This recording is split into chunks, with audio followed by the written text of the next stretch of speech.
Well, good evening and welcome to a Sunday. It kind of doesn't feel like a Sunday for some of us, if that makes sense, because it's a bank holiday tomorrow, so we all get to be off again tomorrow. Well, not all of us, but most of us. But anyway, that's not what you're here for. Good evening and welcome along to the fourth round of the Kadan Computers oNiD Racing European GT3 series right here in Kent. Brands Hatch. I'm Adam D, by the way, for those of you who've not been here before or completely forgotten who I am. But thankfully, I'm not by myself. As always on a Sunday night, I'm ably assisted by my commentary companion, that is Miss Cammy Sturge. Good evening. Good evening. Welcome to a Sunday. And how are you? Very well, thank you. Looking forward to tonight's racing. Brands Hatch is a circuit I know and love.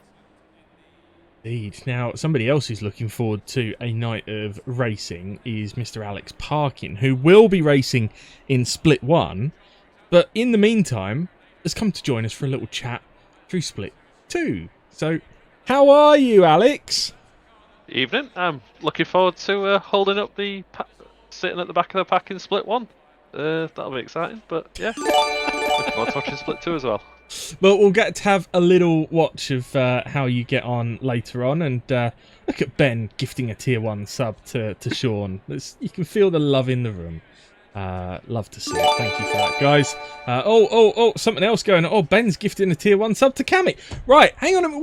Why do I never get gifted a sub? I've never been gifted. Forgot. Man. Maybe you're next. No, he's already told me that I don't get one, so yeah, never mind. Anyway, welcome along to tonight's racing. We've got 45-minute races tonight, which means that, excitingly, you get both splits broadcast back to back tonight. So, as always, I'll be leading you through Split 2, which is up first, and Cammy will be ably assisting me through that with input from Alex as well. And then we'll kind of swap things over for Split 1, so Cammy will take the lead. I'll do some from the pit lane reporting, and I think Mr. Johnny Ashley is going to be joining us for Split 1, and maybe Dan as well. So, yeah, full comms box tonight. We've still got just under 4 minutes worth of practice left to go. Alex, have you got much practice in so far? I had an hour and a bit early in the day and an hour or so in the week as well, so I feel alright. As tracks go, it's not the most complex to learn Brands Hatch. It's not many corners, is it? So I'm feeling okay, I think. I forget what car you're driving.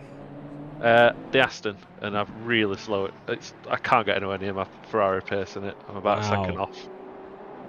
But, wow. Yeah. Now, before we get stuck into qualifying, Cammy, you've been to a real-life racing circuit this week, haven't you? I have. Last week, as you know, the GT3 Championship was at Zolder. And then 2 days later, I was at Zolder for real. And it was a fantastic experience. It's a great track, really great facilities there. People really friendly. Lots of Belgian waffles as well, which was a tasty. real treat. Yes. I'm hungry for Belgian waffles now. I almost said absolutely and then stopped myself. I'm just having a quick check-in to chat, by the way. McGray90, evening all. Good luck indeed. Thank you for that. Big Nod, evening all. Super Sunday at Brands. Sean's there as well. Yo, yo, yo. D-Stack on the hello. And yeah, thanks, Sean. He's saying he can annoy me today instead of Ben. But we did have fun having a chat yesterday. Rusty Plastic, concerned Dodge dive bomb for wins. Not entirely sure I follow what you're saying, but yeah, okay. Bo Lamberts, good evening. Ben's here as well. Heiko has described me and you, Cammy, as the magical duo. Well, it could be you and Parkin, or it could be me and Parkin. I don't know, but I think Adam and I have some chemistry. Yeah, I think so. Yes, yeah. I think it's the first time we've commented together, Cammy, isn't it? So I think it is. We've got to test the waters, see if we have chemistry. If you need a northern translator, by the way, and just let me know, and we can bring one in. Mr. Greggles is here as well. Good evening. Sean says I can't have a sub because I haven't watched Star Wars. Fair enough. Bo saying Happy Easter. Happy Easter indeed. And Ben says if I watch Star Wars, I can have a sub. Does it count if it's a Family Guy one? Account? We'll find out. Family Guy Star Wars. Yeah, Tex 8, buenas noches. Donde es noches? Hey! I don't know what any of that means, but I've just said some Spanish words. oNiD Will's here as well. Yo, folks. I believe you said, where is night? Yes, I probably did. Sean says Blue Harvest, etc. does not count. Oh, well, never mind. Greg says leave the Northerners alone. Listen, I live far enough north that I can get away with it, I think. And I live with a Northerner. In fact, she's much more northern than you are, I think, Alex. Oh, yeah, much more. Oh, where's she from? Lancaster. That's about equal. It's almost the same, isn't it? I think. I think it's a little further north. You're probably about equal with Preston, I should imagine. Something like that. Yeah. Anyway, it doesn't really matter, does it? But let's not start Lancashire versus Yorkshire War of the Roses on stream tonight. So, okay. Yeah, I'm not sure I understood. Me, I'm a soft southerner. I'm not sure I understood myself either, so I just moved on. Anyway, we have got some racing going on tonight, and at the moment, those Hondas are looking pretty quick. Watts and Stack are the two fastest cars. In fact, they're right next to each other on track in practice. So at the moment, those two are the fastest. But of course, you can't take too much reading from practice. So we'll move on to qualifying next. And the first cars out will, of course, be the ones with the red blocks, which is our national class. So I guess it's time to ask who's going to be on pole in national class. Cammy, what do you reckon? Oh, national class. Well, it's been a tight. It's raining. Wow. Rain! No, rain! Yeah, that's actually going to be great. Actually, it's been a tight battle for the championship because you've got the top 4 or 5. Yeah, the top 5 in the category separated by 5 points. But I wonder if it would be Ryan Davies. He's in the V8 Vantage, which is a car I know. He's a Brit driving at home. So, yeah, I'm going to say Ryan Davies for pole in national class. And here he is now, just heading out in his white ATTN Aston Martin, heading up to Druids. Parkin, what's your shout? In practice, you had Lythoff and ML with a good second pace advantage. Whether the weather's going to affect that a lot, I don't know, but I'm going to go with Lythoff, I think. Good shout. I am going to go Sam Roughton. I think he took pole last week in national class. I might be getting that wrong, but I'm going to go Sam Roughton anyway. Although I'm not sure what the Lexus is like in the wet. I love the Lexus. Love driving the Lexus, but I haven't tried it in the wet just yet. So we'll see how he gets on. I think I'm going to drive it tomorrow night. Assuming that we probably end up knocking on the head the AC events tomorrow night, because we're struggling for some sign-ups there. If that happens, then I'll be jumping across to the Jimmy Broadbent event and running the Lexus around Zandvoort, which should be some fun. So, let's see how these guys get on.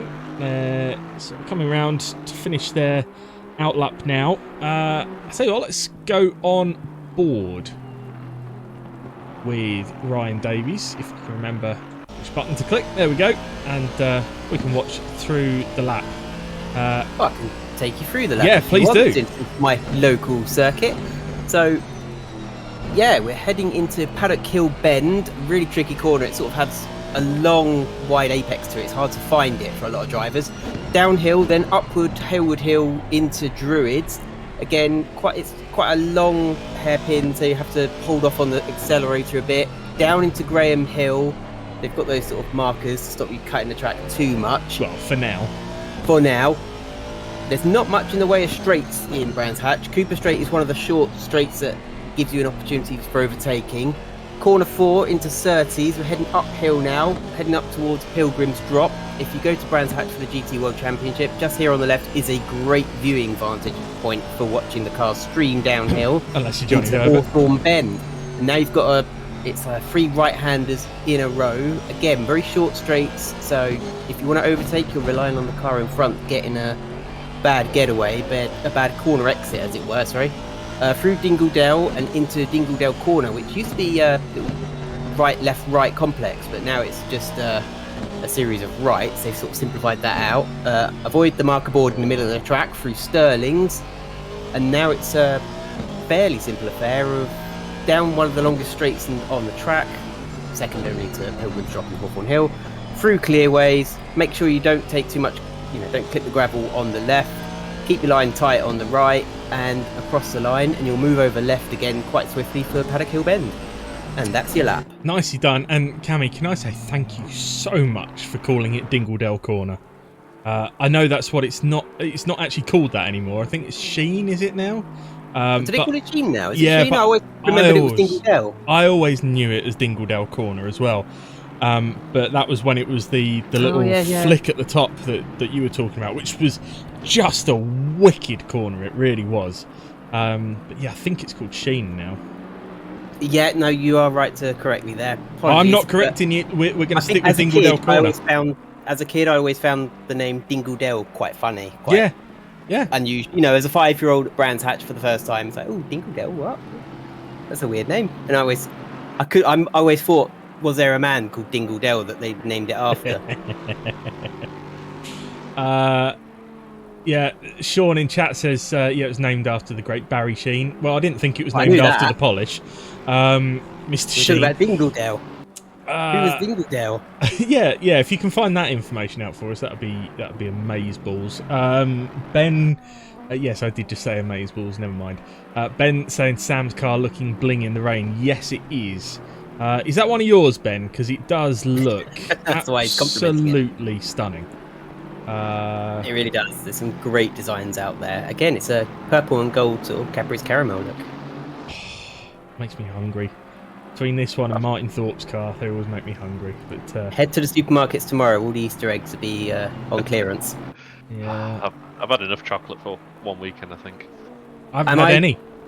Is it a sign that I'm getting old, that when I look at Easter eggs and they're more expensive per 100 grams, and I just think, I'm just going to grab a normal bar because I get more chocolate for my money? Yeah, I bought myself one of the biscuit and raisin York eggs because the egg's biscuit and raisin. Oh, is it really? Oh, it is, yeah. It's my favourite. Oh, Bo Lambert thought he was actually off. I don't know if he's pulled over there after finishing a lap. It looked like he attempted another lap and then got it all wrong. So we got a car off the track that is so easy to just run a bit wide. Now, for a while, all that area was all concrete. When Formula One was at Brands Hatch back in the 80s, that was all just like concrete tarmac runoff, and you could easily get away. But now it's a gravel pit that catches so many cars out in sort of club racing levels and Formula 3 and such. Once you're in it, you can't get out. And there was a spectacular crash there in 2005 for the A1 Grand Prix. Oh yes. Team Lebanon and Italy. I was in the grandstands at Paddock Hill Bend, and it happened in front of us. Wow. I had those baggy mid-2000s Linkin Park style jeans that sort of cover your feet. That was a good series. I quite enjoyed a bit of A1 GP. That was good. It's really reasonable prices as well to get in. We should focus on our World Cup of Motorsport, wasn't it? That's how it was pitched. That's it. Yeah, we should focus on our on-track gladiators at the moment, because my favourite, Ryan Davies, is on provisional pole at the moment. He is 1.5 tenths. He is, but Matt Gray is about to absolutely obliterate that time in his G Racing Audi. He is 1.2 seconds up at the moment, so he's going to go top by 6 tenths. Thanks for the subscription, Will McCone. Nice to have you here, and we'll be watching you in Split 1 later on. Hoping you have a little bit more luck with your pit lane entry this week. Sorry to bring up a painful subject. But, there's a story there. It is, and that's easily done in these conditions. I was I had a mouthful of tea when he went sideways there, so I had to just go, Will says that was lag. And actually, on that point, let's all be hoping that we have a smoother night with no server issues tonight. We know, by the way, Ryan Davies we're watching because he's 3/4 of a second up at the moment on this lap, so could be about to go back to the top. But we know that there's been a lot of servers having a lot of problems over the last week, and it seems like there are some directed DDoS attacks on some data centers which have been intermittently affecting servers. Let's just see Davies's time. He smashes it in the end, goes 4/10 clear of 32.0. Track will be just rubbering in a little bit, and will just be improving a bit on the racing line. But we know now that the issue that we faced in Split 1 last week that meant the early red flag was caused by one of these data center issues. Alex and I then had some big issues trying to run an event with Jimmy Broadbent on Wednesday last week. As Lythoff goes to the top with a 31.8. But we're not the only ones. It's been happening on all kinds of servers all week, so we're just fingers crossed that everything's okay. We have asked all drivers to turn on their in-game chat so that they can see any messages that we need to deliver should a problem arise. But hopefully everything's going to be alright this week. Fingers crossed. Fingers crossed indeed. As we head into the pro split qualifying, one thing to note is the track's just gone from wet to damp, and the rain's due to stop any minute, really. So it could be a case whoever gets a good lap in right at the end could get pole in that split. Yeah, and and my prediction's gone provisional pole. He has, yeah. And Davies was looking like improving. Well, he's going to improve by a couple of thousandths, I think, here, but not enough to shake Lythoff off the top. But he can go for one more. He has one more attempt because he squeezed through 12 seconds to go. He'll have the best conditions out of anyone in the national group. He will indeed, yep.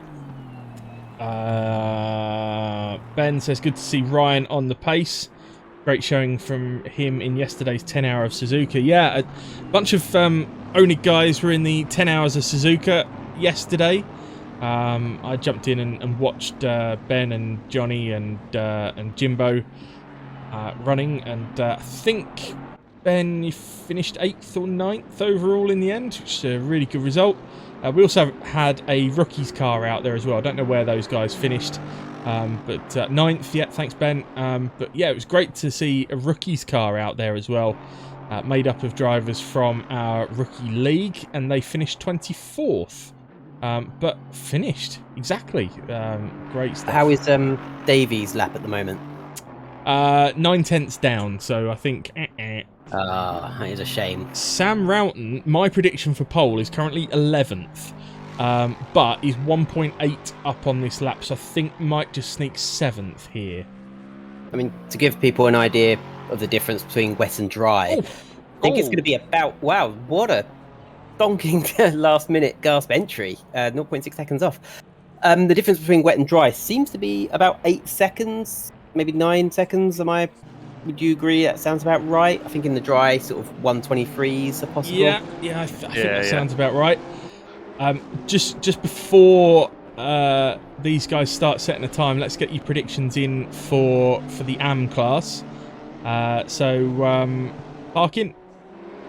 I'm gonna go for D-Stack. He seems in good form with NSX. I just don't know how it is in the damp. Okie doke. Cammy?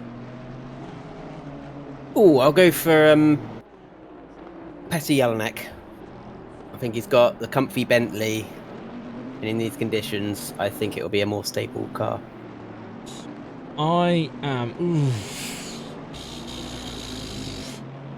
Support your boy, Johnny Ashley. Not that stupid. I'm going to go with Shane Watts. He and D-Stack were up at the front on similar pace earlier on, so I think one of those two is going to do it, but I just don't know how these conditions are going to affect them. Mercy Caller says Tom Stocks. Good shout. We'd love to see Tom up there. Listen, I've bet channel points on Johnny once already this week and actually won some channel points. So I'm not going to take a gamble again on Johnny. And it does look like the rain has actually properly stopped falling now. It has. So wonder how long before this track goes greasy. Now, on GT3s, Alex, you're still going to want wet tyres on even when the track's greasy, I assume.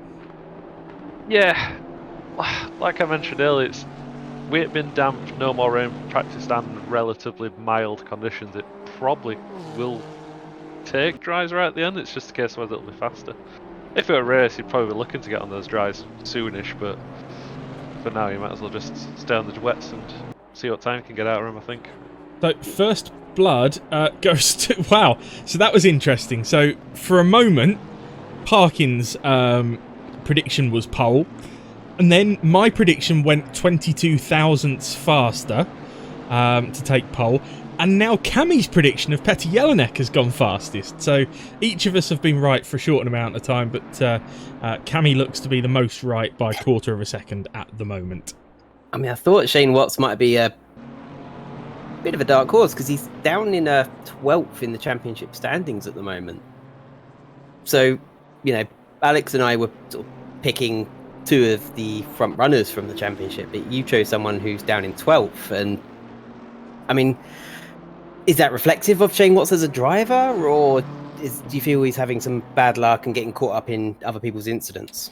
Shane's quick. We know that the NSX is pretty good at the moment. He was fastest in practice, faster than D-Stack, who has been sort of leading the way in this series so far. So yeah, there was just a feeling I had. Just a feeling. Now, talking of feelings, Mercy Caller said Tom Stocks, and I sort of poo-pooed it a little bit. But the man's gone and put himself second. Right, that third, because Watts has now gone fastest.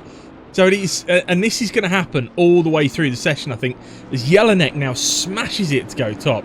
It's almost like there is no point in us reading out a time until they cross the line in the last few seconds of qualifying. It's just going to get quicker and quicker and quicker and quicker out there. I mean, going off like that, just as Jana Schouten just went off into the gravel, won't help your lap. But it's a lot of drivers are making little mistakes. I see Thomas Stocks going on the grass there. I think I saw Petr Jelinek earlier missing the apex of Paddock Hill Bend. You've just got to drive within the limits of the car and just knit together a solid lap, and I think it'll get you near the top. Look how many cars are in the pits. Now, is that going to be fresh set of wets because they've been burning them up, or are some of them going to try the dries? Well, just so you say that, Watts has left on dry tyres and then slammed into the wall at going up to is it Graham Hill Bend? So I think he might be resetting back onto wets. Oh no, he's going again on dries. Oh, interesting. A few drivers gambling then. Again, Thomas Stocks well wide of the apex there. He was just sort of just in the middle of the road.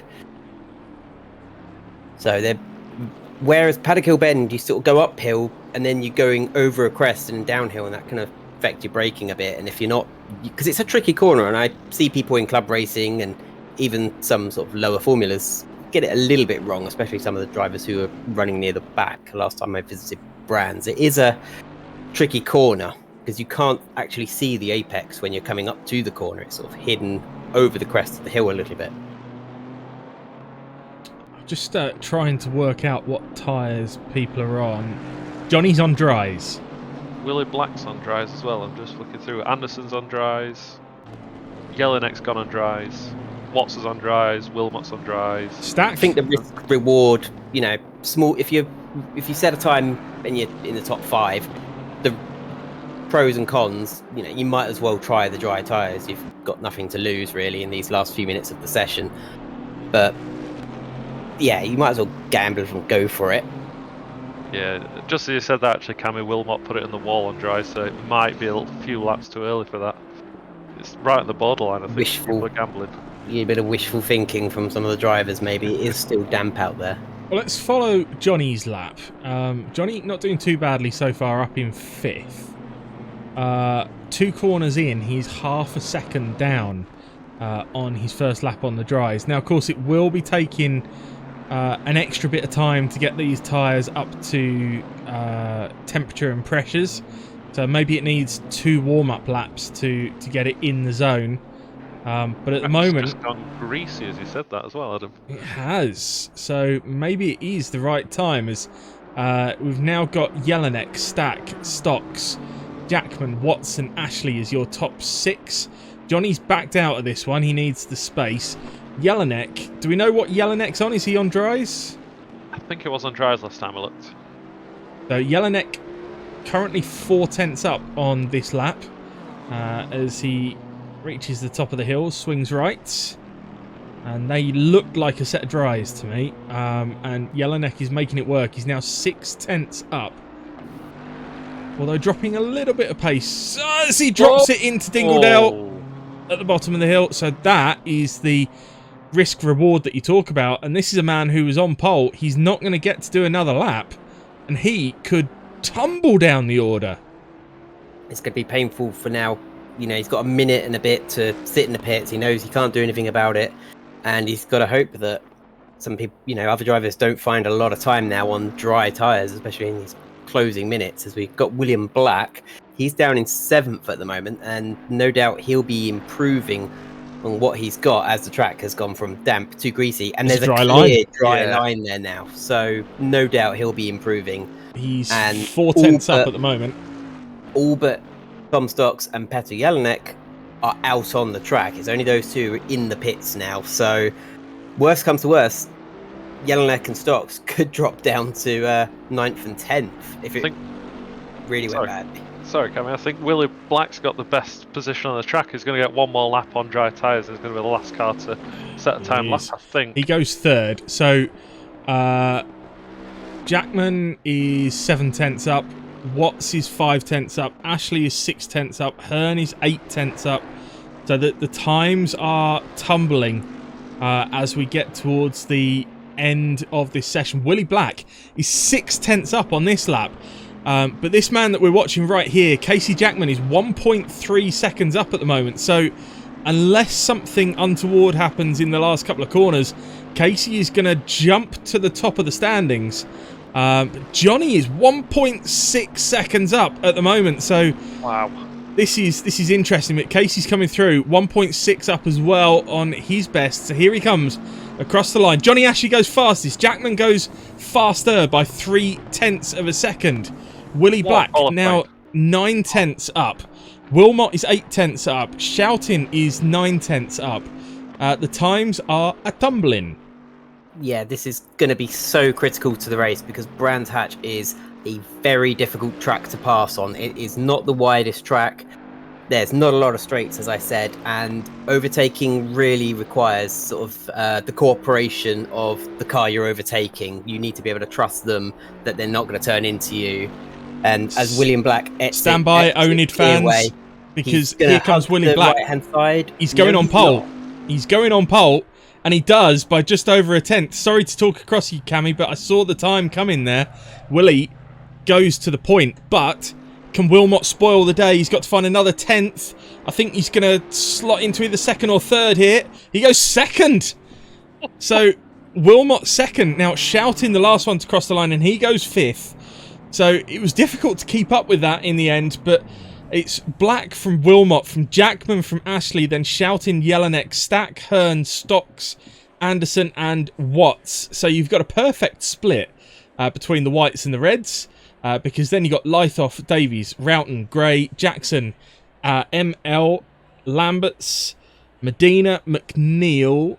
Then you've got Van der Veen, Hurst, Kovacic, Rowan, and Ola. Whew. I mean, I said this would be the longest minute of Jelinek's life, as he just basically helpless to watch his name tumble down the order. He's gone from the 1st row to sort of back of the 3rd row. So, I mean, I was watching James Baldwin's race at Brands Hatch on Assetto Corsa Competizione, And it's not impossible. He proved that you can go. He went from 29th place to about 7th, I think. So yeah, it proves it can be done, but you have to be so careful when you pick your moments to overtake around Brands Hatch. It's because of the constant curves. It's so easy for the car ahead, if they're not checking their mirrors, to just turn across and you can clip them. They'll spin round. You might get hit with a penalty. It's so easily done. So Petty Lennox going to have to dig deep and show us he's not just a leader, but somebody who can, pull out the overtakes when he needs to.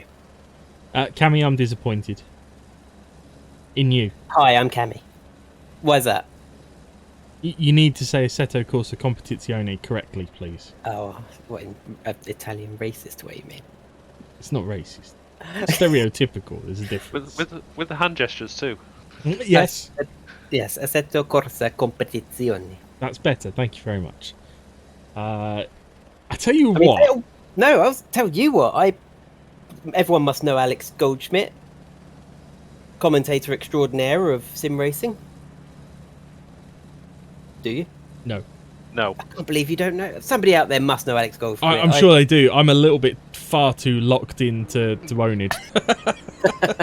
He's done commentary for like E-Team Brit and Rotax Eurokarts and SimGrid and various series. He was down my way and I got to talk to him. But if you don't know him, that's sort of lost on you. He'll be insulted. Cool. Anyway, he commentated on some of my races that I was in. In fairness, he doesn't know me either. Wow. Anyway, I tell you what, I am actually really looking forward to this race because what we've got is I think Stack and Jelinek are probably the fastest out there. Maybe Watts as well, based on practice time. Stocks was doing really well when it was a level playing field on pace. And all of those guys are in the bottom half of the field there. In the bottom half of the scenario. Yeah, exactly. Now, I'm not saying that Willie shouldn't be at the front because Willie's a quick pedaler. But we have got a slightly mixed up grid. We've also got a bit of a Bentley domination because we've got Bentley, BMW, Bentley. So I think the Bentley's kind of handled those mixed conditions quite well by the looks of it. But look, it's time for some predictions. So parking, I want the winner of both AM and National Class from you, please. So for AM, I'm going to go for Jelinek to fight through and win. Oof. He had good pace in practice. I'm going to stick with Lythoff for the race in the National. Cammy?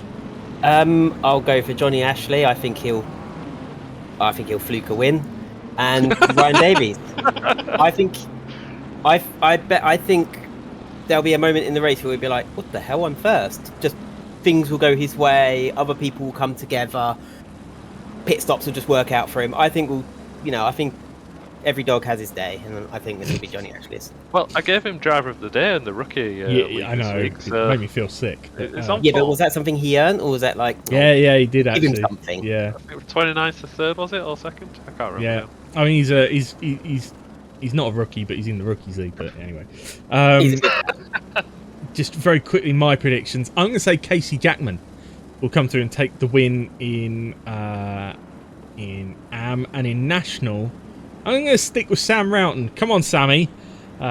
Show me that my faith was in the right place before qualifying. But anyway, we are about to go racing here.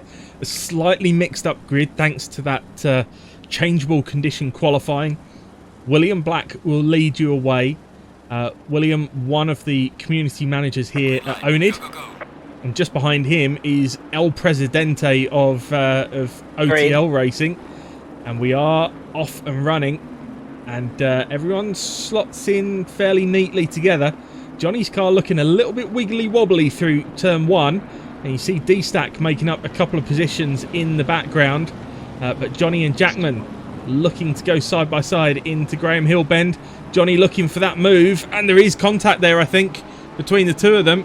And Johnny is off.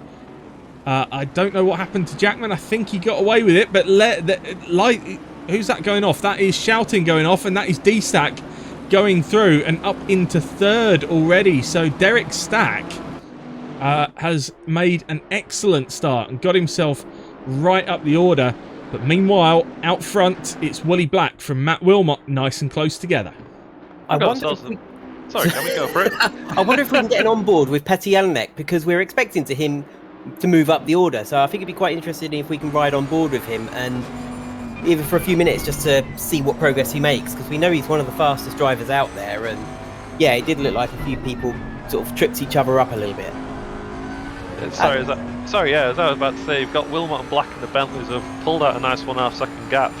It's going to be interesting if they can work together and maintain it, or if D-Stack and the other Bentleys will be able to close it pretty quickly and put pressure on it. It's quite a weird gap to open up on the first lap like that. Let's just go back up to the front briefly. We'll keep checking in with Jelinek, but watch out for Stack as well. Stack already up to third and chasing his way through already. But Black and Wilmot pretty close together. And you're right, Alex, they don't want to start holding each other up, because not with that NSX breathing down their back very, very quickly. Track is fast, by the way, so significantly better than it was in qualifying. So we're back to full dry conditions. 23 degrees air temp, 27 degrees on track. So warm enough as well. I wonder if we might even get it to optimum before the end of the race. But at the moment, these are your lead two. Let's check back in on Petty Jelinek.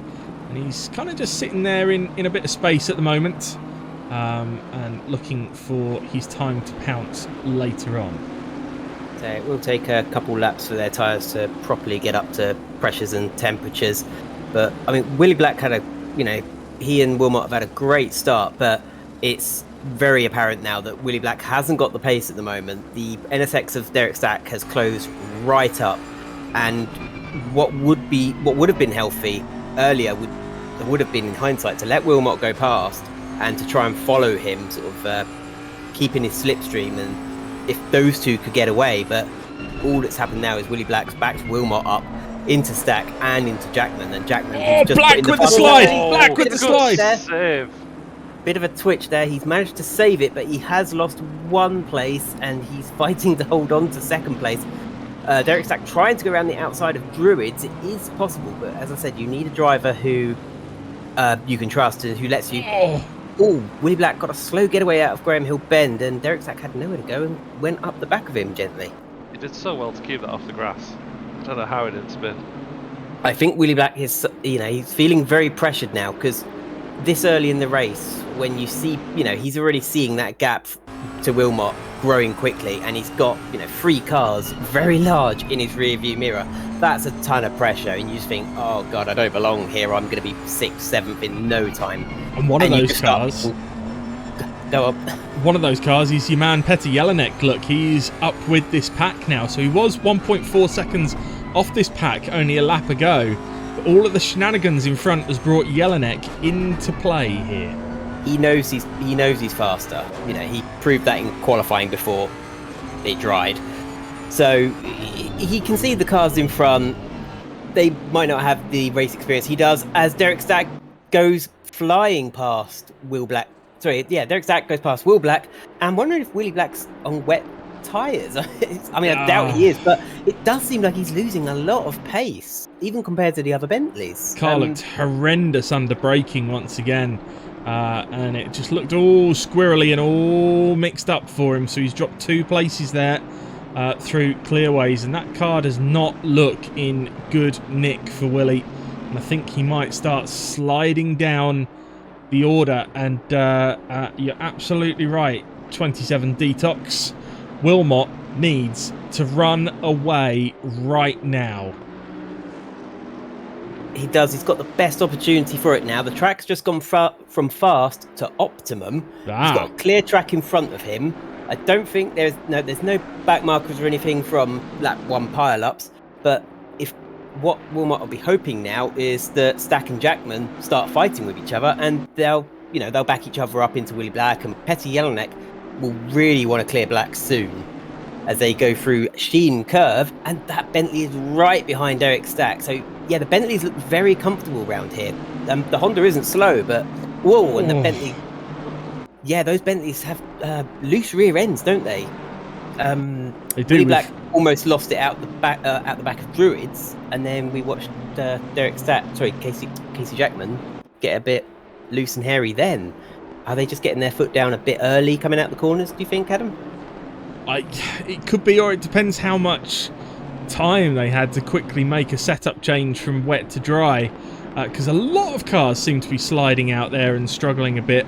As we see Tom Stocks just trying to fend off Shane Watts here with Johnny Ashley right behind. There's kind of two main packs forming now. We've got the one behind D-Stack, which is Stack and Jackman and Black and Yellowneck, and then we've got this one, which is Stocks, Watts and Ashley all together. Shouting has kind of run away from this one.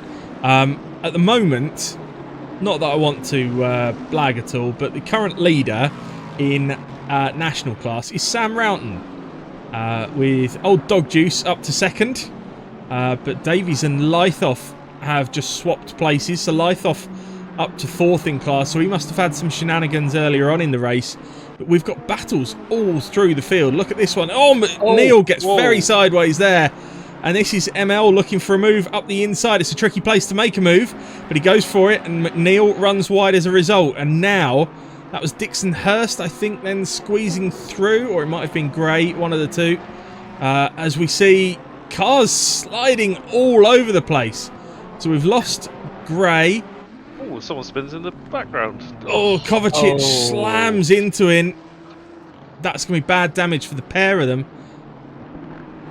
Now, what is the Wilmot's fastest lap time at the moment? Because to give viewers an idea, sort of James Baldwin, who's sort of alien, he was doing sort of mid-123s around here whilst in traffic. Yeah, so let's not forget that this is our split two. Willie Black drops it in the background. Willie Black off.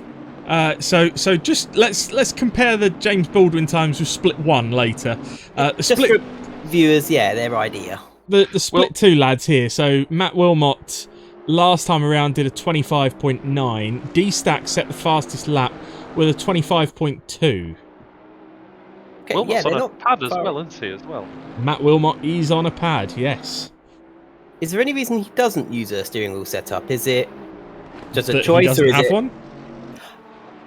Okay, wasn't sure if it was something like, paraplegic and wouldn't be able to. No. It's he. As we see Shouting drop it in the background. So this track is really tricky. Trying to find Shouting. There he is. He's recovering okay. I don't know whether he hit the wall or not, but that looked like a tank slapper. No, I think Matt might actually have a very old wheel, but has been running on a controller for so long because he didn't have a wheel that he's now so comfortable on the controller he's stuck with it. As Johnny Ashley goes for a move up the inside of Watts and gets it done up into 8th. But Stack is right with Wilmot now. I'm wondering if it's the track temperature what's causing the slip and slide issues, because if it is a lot colder than it was in qualifying and it's dry, so if they've got the tyre pressures wrong, that could be causing a few issues. 2 degrees cooler. Yeah. Is that enough to really play havoc with a setup? A drop from 29 to 27 degrees? And it caused some issues, but not huge. I'm just wondering if I can't remember what the temperature was in practice, because that had been the last time some of these drivers did dry running. Yeah. That could be the issue there. But there is a lot of cars putting in sliding, like you've touched on. I wonder if they're just getting a bit over-eager and just putting their foot down a bit too early coming out of corners, or if they need to turn up the traction control and ABS. It depends, they may be running it a bit low. Or in Matt's case, putting his finger down a bit too early. But yes, Wilmot leads from Stack. This is your battle for the lead on camera right now. Matt Wilmot continues to lead. Derek Stack looking for a way through. Tries to sell Matt the dummy. But just a little bit too far back to make the dive into Paddock this time around. Druids is a difficult place to try and make a pass, and he's not quite close enough. So I think Stack is going to have to wait until a little later on in the lap. Derek Stack set the new fastest lap of the race last time around with a 1:25.1. Wilmot with a 25.7 last time around. So about 6/10 between the pair of them. I love this. Derek Stack is so entertaining to watch. He never misses an opportunity to just poke his nose out and sort of cooey. Hello, I'm here. He never misses an opportunity to just tease and pile the pressure on. And you know, he knows the gap he's pulled to Jackman and Jelinek. He knows that Willie Black lost. You know, he would have known that he would have seen him in the mirrors, that drives have dropped away, and he'll realise, yeah, they're having spins. So he'll know, I've just got to push the right buttons, push hard, and yeah, I can quite easily push Wilmot into a mistake. Because if Wilmot's getting a little slide on out of corners, you know, Derek will see that. He'll know where the Bentley is weak and where it's strong, and he'll just need to push where he thinks the Bentley is weaker. Now, line astern on track, a little bit further back, 6th, 7th and 8th, is a proper oNiD fest. These stocks, Black and Ashley. So we'll keep an eye on that one, see if those three end up closing up together to be a bit closer on track, because that could brew into a right battle between the three of them. But at the moment, we're keeping an eye on our lead battle, Wilmot versus Stack. And Stack is just assessing the right place to make a move, and it could be here into the left-hander before they head up the hill. He gets to the inside. But Wilmot, I think, will get good drive out of there. The Bentley drives out well. And if they can match each other on straight line here, then he will have the inside for the next corner. And he does indeed. So he manages to hold that one at the moment. Stack tries to stay to the outside. That's a brave one. Is he going to go to the outside here? No, not at all. He might be thinking he can get the cut back through Sheen. He's going for it. He's going for it. Are they going to be side by side through Sheen? They just gently nudge each other. Did you see Jackman? Casey Jackman goes off with the excitement. He was so distracted about what's going on. He didn't check his own speed. But Wilmot has lost the lead now to Derek Stack. He needs to immediately fight back, or Derek Stack's going to just drive away. On a tight part of the track, that was some great racing by both of them. It really, really was. Yeah, I think Casey Jackman was just attention seeking. But that means Petr Jelinek has moved up to third now. He has. That was an easy pass for him, as Wilmot just misses the apex. So, I mean, Derek Stack was right on the apex. It's those little bits where, you know, if you can creep away a few thousandths of a second by those small margins, it all adds up. Tom Stock's looking for a way past Andy Hearn. We'll keep an eye on the lead battle, because Wilmot has dropped to 7/10 behind, but he's got to be mindful of the fact that Jelinek is right with him, and then Jackman is right with him as well. So we will keep an eye on that one. But at the moment, this is the closest battle in this class anyway. Well, that and Ashley and Watts. We'll check in on that. Roughton at the moment is closing up on Anderson. But we've then got this little pack here. So we've got Shouting, and then we've got Jackson, and then we've got Davies and Lamberts and ML. So some good racing up and down the pack here. These lot all close together. Looks badly damaged for Shouting as well on the front end. There's a lot of paintwork missing. Yeah, that could be why he's got such a train. We saw him having a bit of an off earlier on, and Jackson tries to get up the inside as they go down through Dingledale and up towards Sheen now. So doing the Derek Stack here. Gets it done, although Shouting gets wiped from behind by Davies. Oh.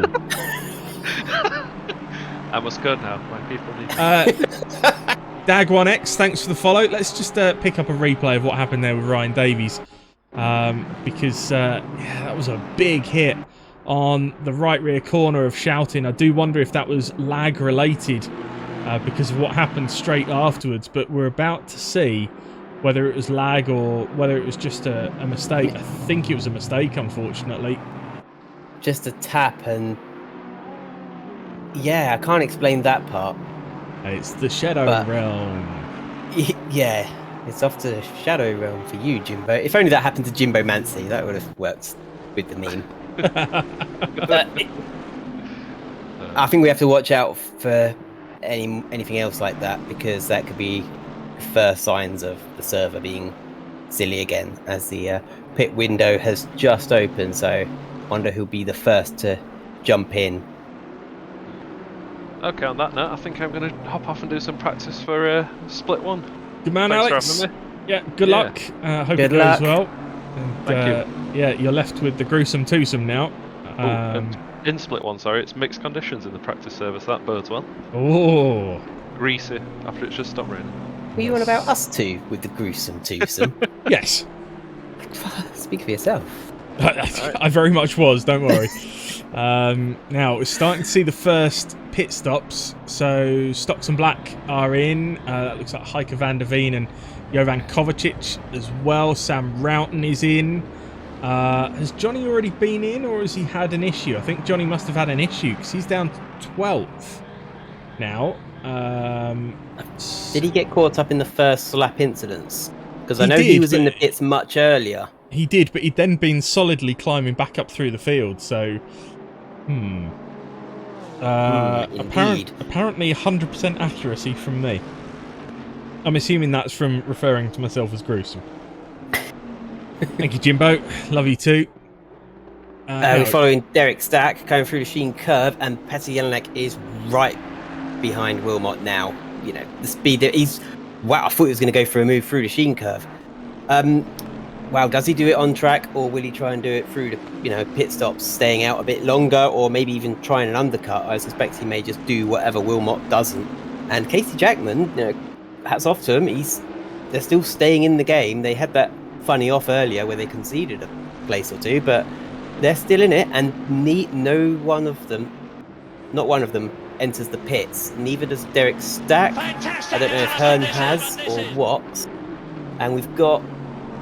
Ooh, that was close there. I thought Ryan Davies was going to clip the Bentley, but he needs to back off a little bit. Just let these guys go past.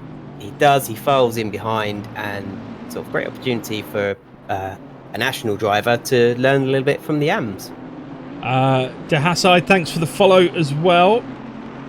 I didn't realise there was a poll running. That's finished now, so I didn't even know that there was one running, Ben. Sorry, I completely missed that one. We've got Casey Jackman from Trinidad and Tobago. Indeed, yes. Now, we don't know whether that's genuine or whether he just decided to select that flag because it looked cool. I don't know, but I'd love to know the answer flying under Italian flag. Yes, and lifting his arm up. That the one you're referring to? Yeah, I wasn't going to go into that bit. No. He probably found it fun to be Italian for a while, to get around sanctions. Yeah. Yeah, I don't know what's going to happen with him. It's difficult to know. That sort of thing would never have happened at oNiD Racing. No, definitely not. Well, and if it did, then he would have been out straight away. Not a single question asked. Hello, indeed, Dehaside. Dehaside. I think it's Dehasi, and then DE is for Deutschland. See, I went all a little bit 90s then and went Dehaside. Anarchist says it's genuine. He's from Trinidad. That's really cool. That is cool. We're truly international series. We are, we've got indeed. Czech Republic, we've got American of Derek Stack, we've got Ireland, we've got Britain. Although Johnny actually very specifically says, no, not Britain, England. Yeah, he's one of those. If he was a builder, he'd drive a white van and have an England flag flying from the top of it. You know the type, yeah? I know the type. We've got Joel van der Valk of Canada. We've got Lucas de Duyck of the Netherlands. Jonas Scholten of Belgium. Torsten Anderson of Germany. Marco L of Serbia. So many nationalities being represented. I mean, David Oller is from Andorra. Name an Andorran sim racer or real racer. David Oller. Apart from David Oller. He cheated. Right, there is a poll up, ladies and gentle spoons, which is Matt Wilmot for podium, yes or no. So add in your predictions in chat right now. Headline: Shane Watts fastest lap. Oh, and a good one as well. 1:24.6. So that's only a second off what James Baldwin was doing, and we know he's an alien. Yes. Sorry, I was just busy spending some channel points that I won the other night thanks to Johnny's podium. So I'm now just spending them on saying that Matt's not going to get a podium, I'm afraid. I just feel that Jelinek and Jackman might have the pace on him by the end. Johan van der Venter says South Africa as well. Yeah, we've got some South African drivers floating around. We've, Derek Stack is our resident American. He is our North American admin. So yeah, very, very global these days. That's one of the great things about sim racing is that Petr Jelinek, he's coming under attack from Casey Jackman. He's losing a bit of ground now to Wilmot. Sorry, and Jackman was having a look. He's thinking that I can get past you. You're slower than me. Sorry, it's when you were talking. No. Poking his nose out and having a look. Absolutely, he was, and found some confidence. And yeah, Jackman has got some reasonable pace at the moment. Very similar lap time to Jelinek last time around. Let's see what they do this time around. This is all helping Wilmot though. As soon as these two start concentrating on each other, then it gives Wilmot the chance to just get away a little bit, as he did on that last lap by a 10th from Jelinek. What I was just going to say was, it's one of the great things about sim racing is that you can have people sat all around the world racing together at the same time, and it's fantastic to see. And of course there's Willie Black, who's Irish as well. So it's another one from overseas, just. Yeah, it does look like Wilmot's starting to pull out a slight gap. It's not much, but up to 7 tenths now on the live timing. It is larger than the gap between Jelinek and Jackman. Yeah, these three seem in a comfortable situation now where, it's 20 minutes to go. For 20 minutes, they need to keep it on the track, not do anything silly. You get into a nice routine as Sebastian Lathoff. It looked like down the end of Pilgrim's Drop. I don't know if he was defending or he had made them. No, just got himself past David Oller by the looks of it. So Oller drops down one. And that's a good move done by Lathoff. Adam, have you been to Brands Hatch in real life? Yes. How many times have you been? Several. So I grew up in Essex, so it was my nearest track. Same. When it was a bank holiday Monday, so it was on the Sunday in question, I think it was 1993, maybe 1992. It was the first time that I sat and watched a Grand Prix with my dad on the Sunday, and he just got this feeling that, actually he might be quite interested in this motor racing malarkey. So he took full advantage and he took me the next day, which was a bank holiday Monday, to Brands Hatch, and we went to see the European Truck Racing Championship. That's a series I've never been to watch at Brands. Brilliant. And I remember turning up and the smells and the sounds, and I was hooked. I think they were there yesterday and today, actually. Really? The trucks were at Brands Hatch, yeah. I think one went Paddock Hill Bend. So I think a spring broke and they went into the wall at 100 miles an hour. That did look rather unpleasant. I think they're okay. Wilmot's sideways. Slide on. He's held it, but he's got 5.5 minutes really now to get into the pits. Jelinek's closed up a little bit. He's going to be a little bit compromised as well through this next corner clearways. Jelinek pits. Jelinek is straight into the pits. He's thinking, if I don't want to be held up now by Wilmot. So straight into the pits. That will hopefully give him some clear air, and he might be able to get the undercut, whether it be as strong as Sebastian Vettel's at, 2012? He did a huge undercut on his teammate. Something like that. But, they don't take tyres. It's just a 1 litre splash and dash to keep the regulations happy. How long are they stopped in the pits for? About 15 seconds? That's a good question. Let me just check on the current pit stop times. So, no, it's going to be more than that because it's mandatory tyres. Mandatory tyres. Sorry, I yes. don't I? So most of them are stopped for about 36 seconds. Looks fit there or thereabouts. Sorry, go. No, I was just saying, so you feel free. I think the first time I went to it depends how you count it, because my mum was maybe 6 months pregnant with me, and she was dragged to a Formula 1 race, kind of, not against her will, but, you know, Dad dragged her to a Formula 1 race to watch Mansell. So Brands Hatch 1986 then? Yeah, I was technically there. I was figuring out from knowing your approximate age and the fact that you said Brands Hatch and then you said Mansell and Formula 1, it could only be 1986. Yep, but I think that was in August or September, and I wasn't born till December, so I was technically there. But I did watch my dad drive like an experience day of a Formula Ford there in '94, I think. Might have been just after Mansell did a Williams test. Nice. They used to have the Mansell driving school at Brands Hatch. It was the first place I ever drove a car. Was Brands Hatch. They used to do it under 17s driving school. For I think it was my 15th. I think it was my 15th birthday. I had a little drive.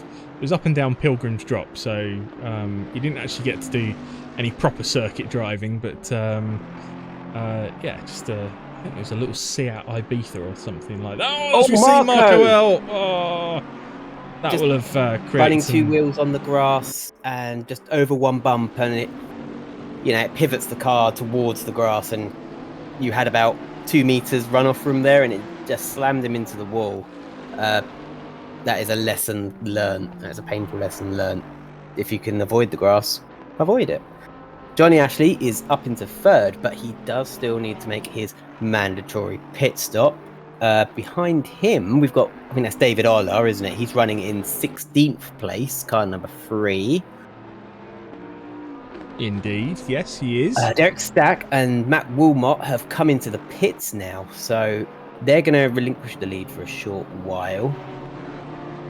Johnny Ashley still has to go, so Petr Jelinek, who has pitted, he'll be hoping he does inherit the lead. He needs to come round and get past the line before the other 2 come out the pits. Now, Shelton has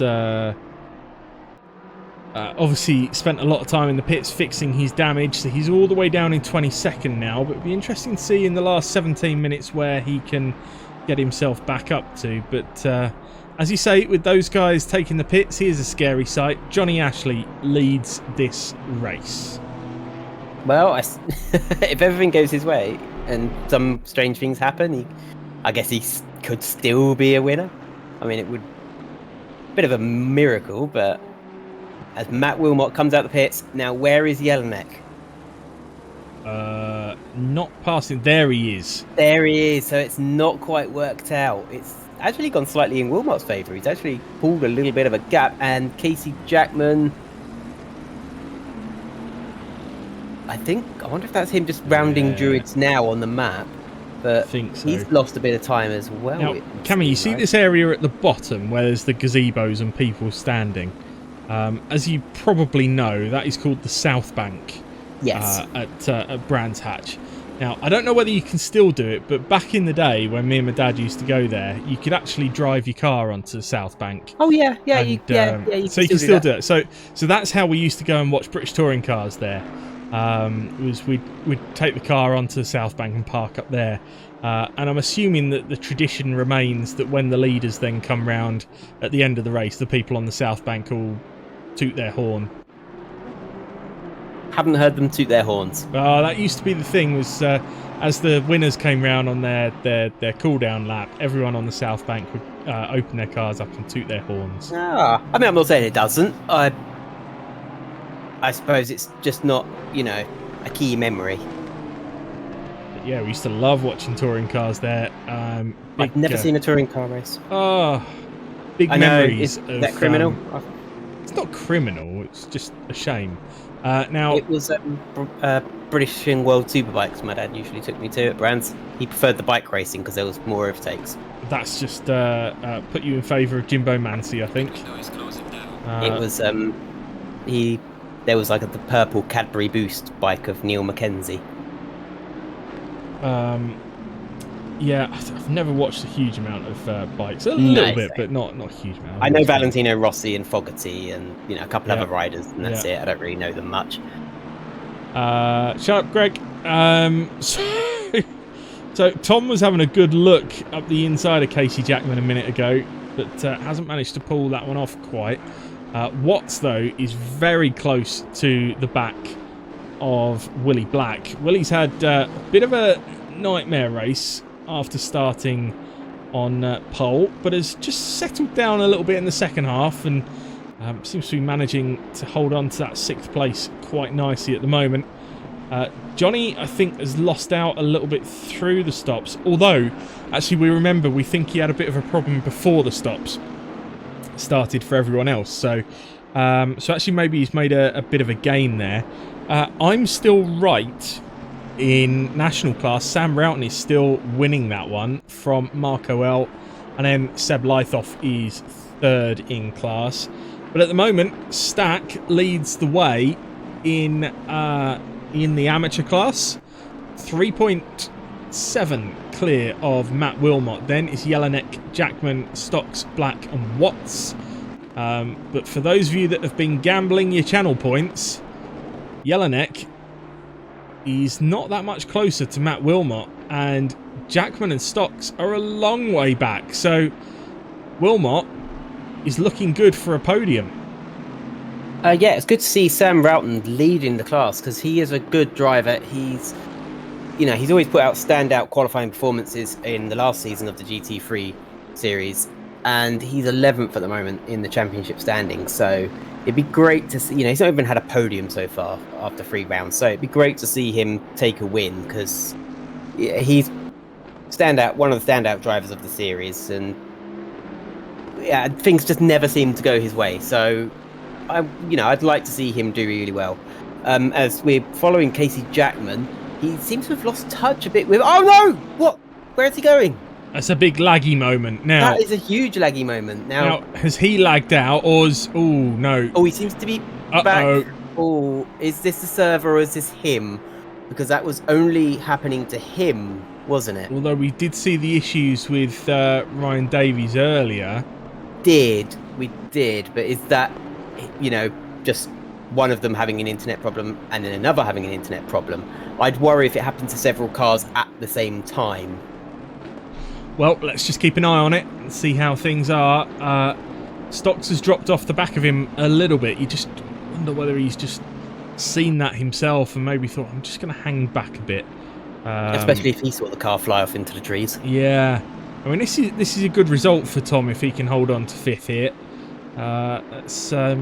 Correct me if I'm wrong, Cammy, but I think that might be his best result of the season if he finishes 5th. I think it maybe I'll have to sort of, whilst I'm talking, run through the data and the numbers. But yeah, he's proudly representing the Jimmy Broadbent powered oNiD car. He is, and proudly representing a massive Sim Stuff logo on the front, thank you. But Shane Watts, who's got the fastest lap, and we know he's a fast driver, I think he's really being held up by these guys. He needs them to make a mistake, take each other out, and he'll quickly take advantage. But I think he could be a little braver as well. I think he's had a couple of opportunities to overtake Willie Black, and he's not taken them. He's a tentative driver. And I'd say, oh yeah, he's a careful driver, but then he's been making silly mistakes like putting wheels on the grass and, kicking up dust and getting a bit of a wobble on out corners because of that. So, as Thomas Stocks well wide of the apex, he's in the gravel, and this is what Shane Watts needs. Can Shane Watts take advantage of this? They're alongside. Yes, he's through. Though that is one place made, and he knows Willie Black has been making mistakes throughout the race, so it won't be sure. Now, just go for it. Like, you need... Brands Hatch is a difficult place to pass. You need a bit of balls to get past. You need to just commit to it and trust that the other driver will not turn into you. See, he should be threatening him here through 30s. He's only got 10 minutes left. And if he clears Willie Black, he might be able to catch up to Casey Jackman.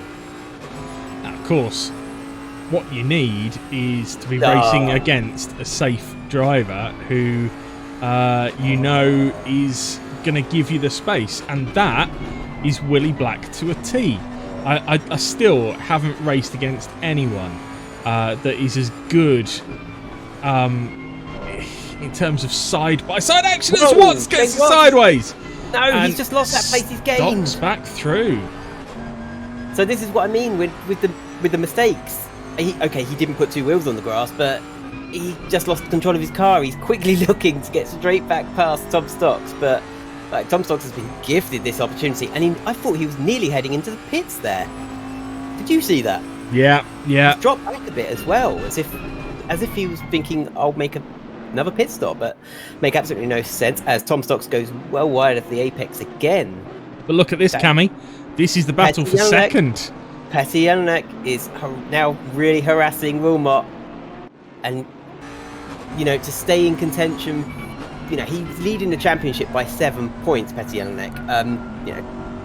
Thomas Stock is down in 12th in the championship, but he's going to be focused more on Wilmot, who's got 56 points. His main rival for the championship is Derek Stack, and fortunately for him, not fortunately for him, Derek Stack is leading the race, so there may be a change of position in the championship standings going into round 5. Yeah, now you can see Stack up ahead, and look what Stack is coming up against now. Against backmarkers. And about to get into backmarkersville. Said it 3 times. Brands Hatch is not an easy place to overtake, and he only needs to come across a backmarker, not checking their mirrors, not making way for the leaders, and if they make it difficult, this is going to play into the hands of Wilmot, of Jelinek, of Jackman, and even Shane Watts could take advantage as well, because they're all going to have to make their way past these back markers. As we're following Tojan Anderson, he's got our boy Johnny Ashley right behind him. Now I don't know if Johnny Ashley's caught up with him or whether Anderson's just made a pass on him. No, Johnny is definitely on the catch-up. Johnny trying to make his way back up through the field, and has actually gained on Tojan quite quickly over the last couple of laps. So... Tojan taking a bit of gravel as well. He's kicking up the dust. As Johnny Ashley was having a little look around the outside, but Druids... It's not a primary overtaking place, but you can get an overtake done if you need to. Anderson making the most of the sort of AstroTurf bit there, which is fairly drivable still. It's not grass. Wide of the apex, Johnny Ashley got a much better line through there. I thought they were going to get side by side through Pilgrim's Drop. They still might. Anderson's not covering that inside line, and that's just inviting Johnny Ashley to sail through. That was nicely done by Johnny. He engineered the space. But let's go back up to the battle for second, because look at these two. This is Wilmot and Jelinek right together. Now, that's John Rowan, the back marker. They're trying to get past John here into turn 1. And Jelinek right with that orange and black OTL machine now. John Rowan, leader of the National Class Championship. He's leading his race by about 10 seconds, so he doesn't, he can take his time, back off. John Rowan, he's 21st. John Rowan first in the championship. Yeah, and then you said he's leading his race by about 10 seconds. Oh, beg your pardon. Sorry, beg your pardon. You're right there. I thought I missed something. No, that's because I remember Sam Melton used to drive a BMW, and then I was looking at that yes, BMW. yes, he did, yes.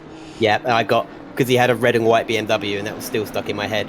Apologies for that. Apologies. That's fine. I thought commentators, we make mistakes. We'll start calling you Murray Walker next, shall we? Oh, all right, yeah. I was going to try to think of something witty to say there, but I couldn't. No, I'm just glad it wasn't me that had missed something, because I got myself all confused for a moment. Now, is that the Jimmy Broadbent owned car? No, it's Audi R8. Yeah, that's fighting. So that's with Medina. So that I think a resident Spaniard. I think that Audi is actually 2 laps down on the field. That is grey. They're getting the blue flags now. So the leaders will not be... He moved straight over there. He moved over to the right, heading up to Druids.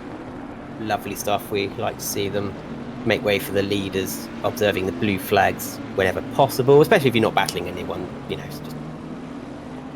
But what Jelinek wants, and this is a nightmare for Jelinek, because what he needs is for one of the back markers to really hold Wilmot up so he can take advantage. Doesn't, they're all being nice.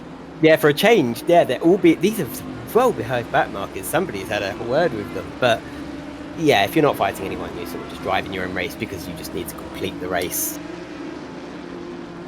Nemulus very kind of... So number one, he says, I'd be honoured to be compared to the great Murray Walker. Yeah, me too. The man was a legend. The only thing I can say I have in common is most people's voice, commentators tend to be male and their voices are deeper, and my voice is a bit higher than most males. And Murray Walker had quite a high voice as well because he could get so excited. Yes, indeed. That's... Nemulus, thank you for describing our commentary as enjoyable as always. That's very nice of you. Now, what else? 4 minutes to go. 4 minutes to go. Shane Watts has just got back past Ola. Shane Watts has passed Thomas Stocks again. Ah, yes, well spotted. Yeah, he's back up to 6th. Less than a second behind. He's just closed up another 1/10 of a second to Willie Black. John Rowan's had a spin. Moment. I think he's clipped the gravel and gone off. It's such an easy place to do it. I saw a Honda Civic do it at a club racing gig. They rolled it in the gravel. They went, look, this has got VTEC, and rolled it. The VTEC kicked in.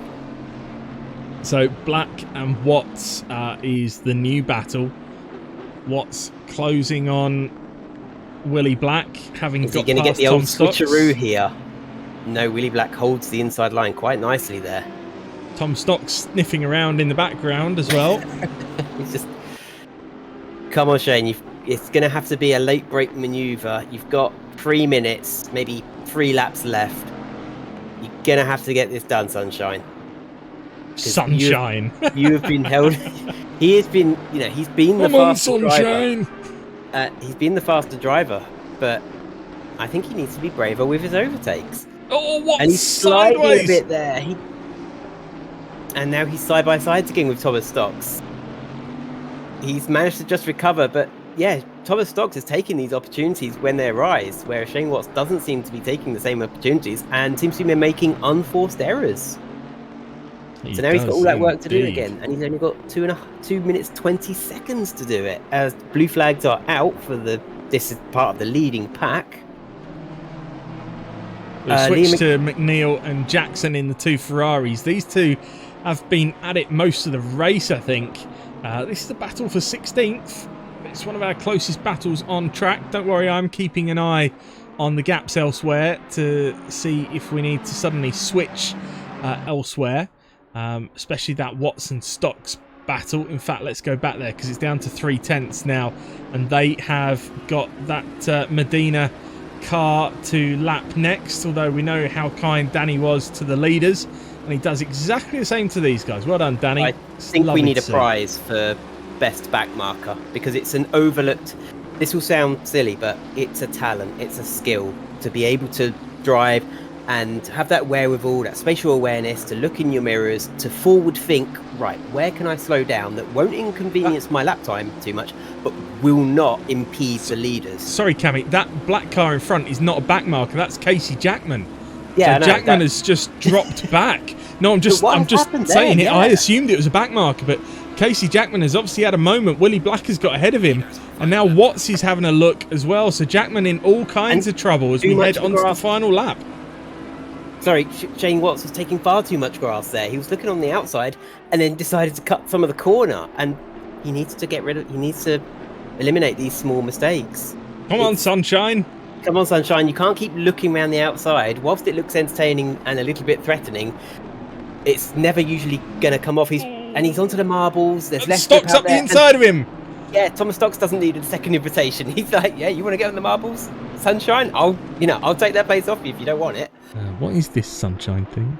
I don't know where it's come from, but I wish we could find out what happened to the Fujiwara Tofu Company car. Why is it the Fujiwara Tofu Company car? Maybe he's sponsored by the Fujiwara Tofu Company. Maybe. Buy tofu. From Fujiwara only. Yeah, there you go. They're a company. Flipping a bit of grass. These drivers seem addicted to getting grass in their tyres, don't they? He's really taking a lot of grass. I'm so glad you didn't say that these drivers seem addicted to grass, because that would have been a whole different conversation right there. I'm not judging their private practices at home. Same as I'd hope they don't judge me for being me. as he misses the apex. He misses the apex. Derek Stack now coming across to take the checkered flag. He does, and Matt Wilmot takes second. Great job from Matt Wilmot. I've just lost a bunch of channel points. That serves me right for gambling them. Look at Stocks and Watts across the line. It was close, but Watts got it just by 15 thousandths of a second. Now, Shane Watts, I'd recommend you go watch your replays and go look at what you're doing. Sunshine. Not wrong, but it's like he has the preparation. It's like, yes, he's going to do something great, and then it never comes off. And then whilst he's trying to build for something great, he makes an unforced error, and he's back to square one. As Sam Roughton takes the win in the national class. I don't think I'd ever want you as my teacher. Beg your pardon? I don't think I'd ever want you as my teacher. I'd be a great teacher, because I'd be like, you don't have to call me Mr. You can call me Cammy. Yeah, I'd Sunshine. Be a cool teacher. I used to have a maths teacher called Mrs. Mould who used to call everyone Sunshine. I mean, first of all, great name, Mrs. Mould, but... oh, yeah. I want Sunshine! Oh, that doesn't look professional. Two teammates having a bit of fun after the race, but what they don't realise is that gets recorded on SGP as a crash. It also, I know some sim series ban that sort of thing because it just, as an image, it doesn't look professional. Yeah, we're not huge fans of it, but to be honest, that's one of the good things about SGP is that is going to record badly for them.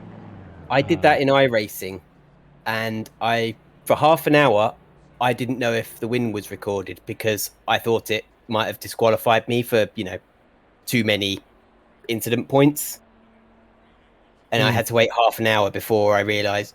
I kept the win, thank goodness, but I was terrified for half an hour thinking I've just won the race and then thrown it away by doing a silly crash after I've taken the flag.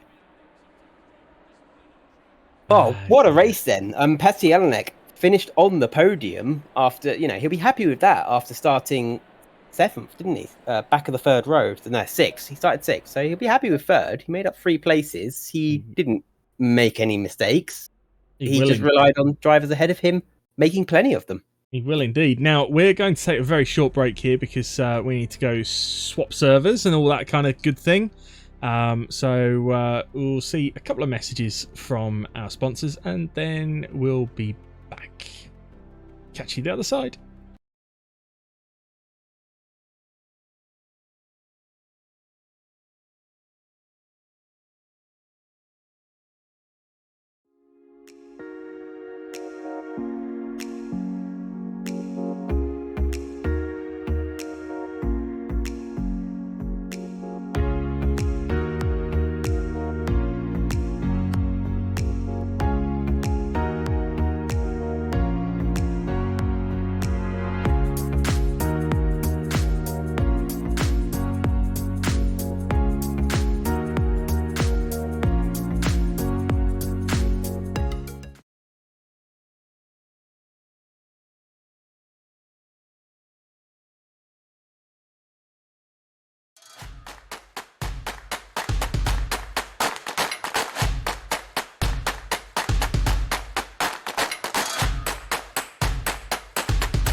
Welcome back, everyone.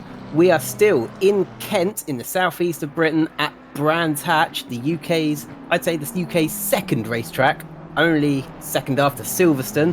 And you're joining us here for the oNiD Kadan Computers GT3 Championship. We've just finished Split 2 with the AM and National class, and now you join us for Split 1 with the Silver and Pro class drivers. Qualifying has just got underway, but before we begin any of that, I'll introduce you to my co-commentator here, Adam D. Say hello. Hello, I'm still here, the other side of the break. I'm just in the supportive role this time. We swap roles. We've got good chemistry. Yes. First I back him up, then he backs me up. It's great. We're just following... now I did learn how to pronounce this. Brownings of the Netherlands. That's the one. Hence he's driving in orange. It's the sort of Dutch equivalent of the name Brownings, we were told. So... I think they're all on their outlaps. A lot of cars in the pits because it's not their time to qualify yet. 20-minute qualifying, 10 minutes for each category. These will be their first timed laps that they're coming towards the end of now. I think Jacobs will be the first one across the line any moment now. So it's the silver class out on track first. Championship standings as we go into this round is Ben Brown leading with 95 points, a huge gap over second place William McCone with 69 points, and third, we just saw driving there, Nick Brownings in the BMW M4 GT3, third with 64 points. We're following Dirk Bofer now in the Audi R8, coming out of Clearways, where Mansell once twice took victory at Brands Hatch in 1985 for his first Grand Prix win in what was the European Grand Prix, and then again when it was, I think it was then the British Grand Prix for 1986, or it may have been the European Grand Prix. No, I think it was. I think it was British Grand Prix in '86.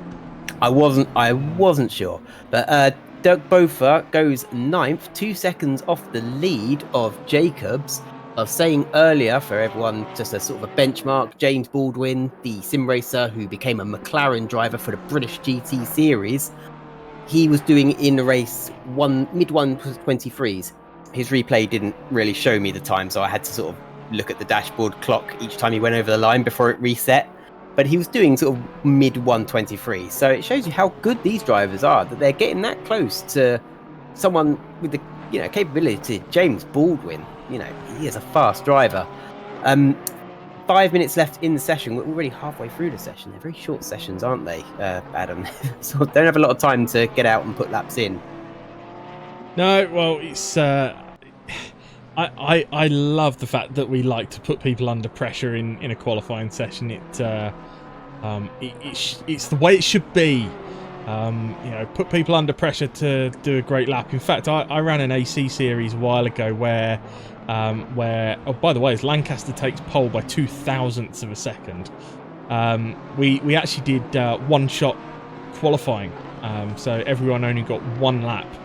And everyone went out onto the track one after the other, and everyone back in the pits would be watching the lap of the person on the track. It was really good fun, actually, to put people under that much pressure.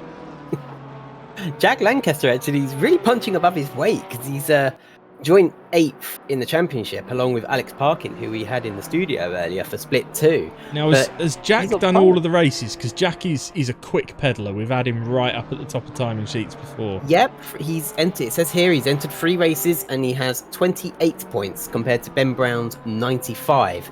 So, we've had races where there's been sort of calamities and come-togethers in the mid-pack. So I don't know if he's been involved in some of those, but yeah, he's obviously very quick around Brands Hatch, and it might just be a track that he loves. It is a track that really flows. It's great for hot lapping.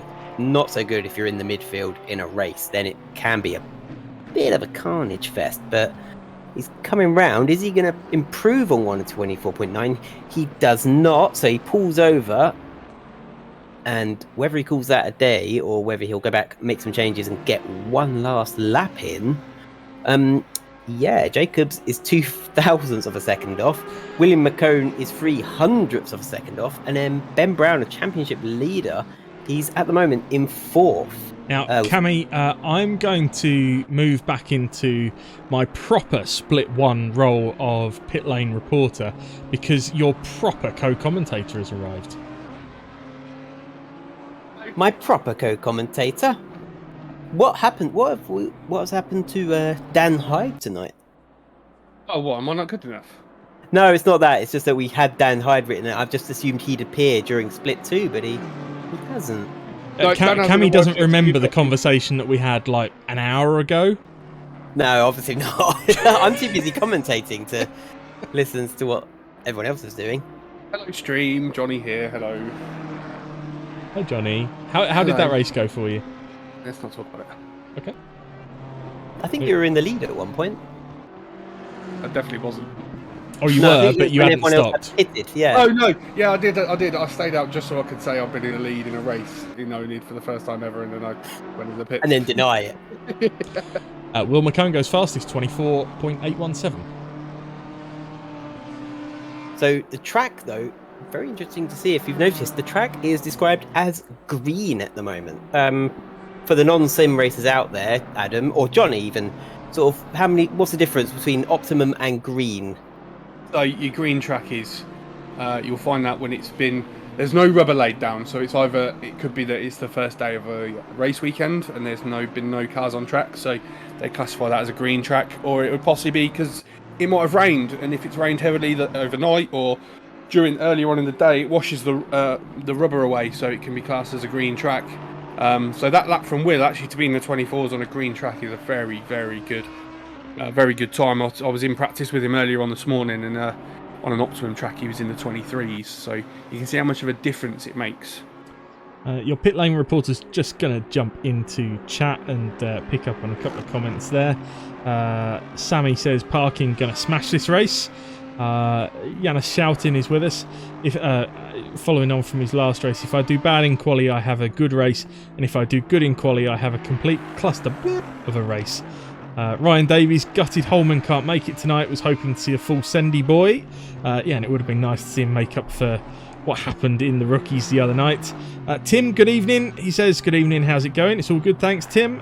Big Nod is here, telling Davies to wind it in. Ryan Davies responds with, send it large like your head, to which Big Nod says, I can't argue with that. So, much fun to be had in chat tonight. Quite the intellectual debate going on in the chat, isn't it? By oNiD standards, yes. Alex Parkin is 10th at the moment. By oNiD standards, putting 3 words together isn't. See, I can't even do it. Dave Selecki is in 6th place at the moment. He is exactly 7/10 of a second off the pole time at the moment. Ben Brown's moved down to 5th, so as our championship leader, a little bit disappointed maybe that he's not further up there. Lancaster and McCone really, and Jacobs, they're all sort of within 2/10 of each other. They're really doing well out there as Nick sort of runs wide and calls time, since he's run out of time anyway. The first 10 minutes of the session are over, which means the silver drivers come in and the pro drivers go out. So we've got the likes now of Jonathan Zaville, Dylan Beeson, Alex Shahabi, James Sucklin, some of the real heavyweights of the oNiD series, who we expect will be the fastest drivers we've seen around this circuit. Track is now fast. We're watching Alex Parkin. He is currently a 10th up on this lap. So he may be one of the only drivers of the silver class to get the benefit of the fast circuit.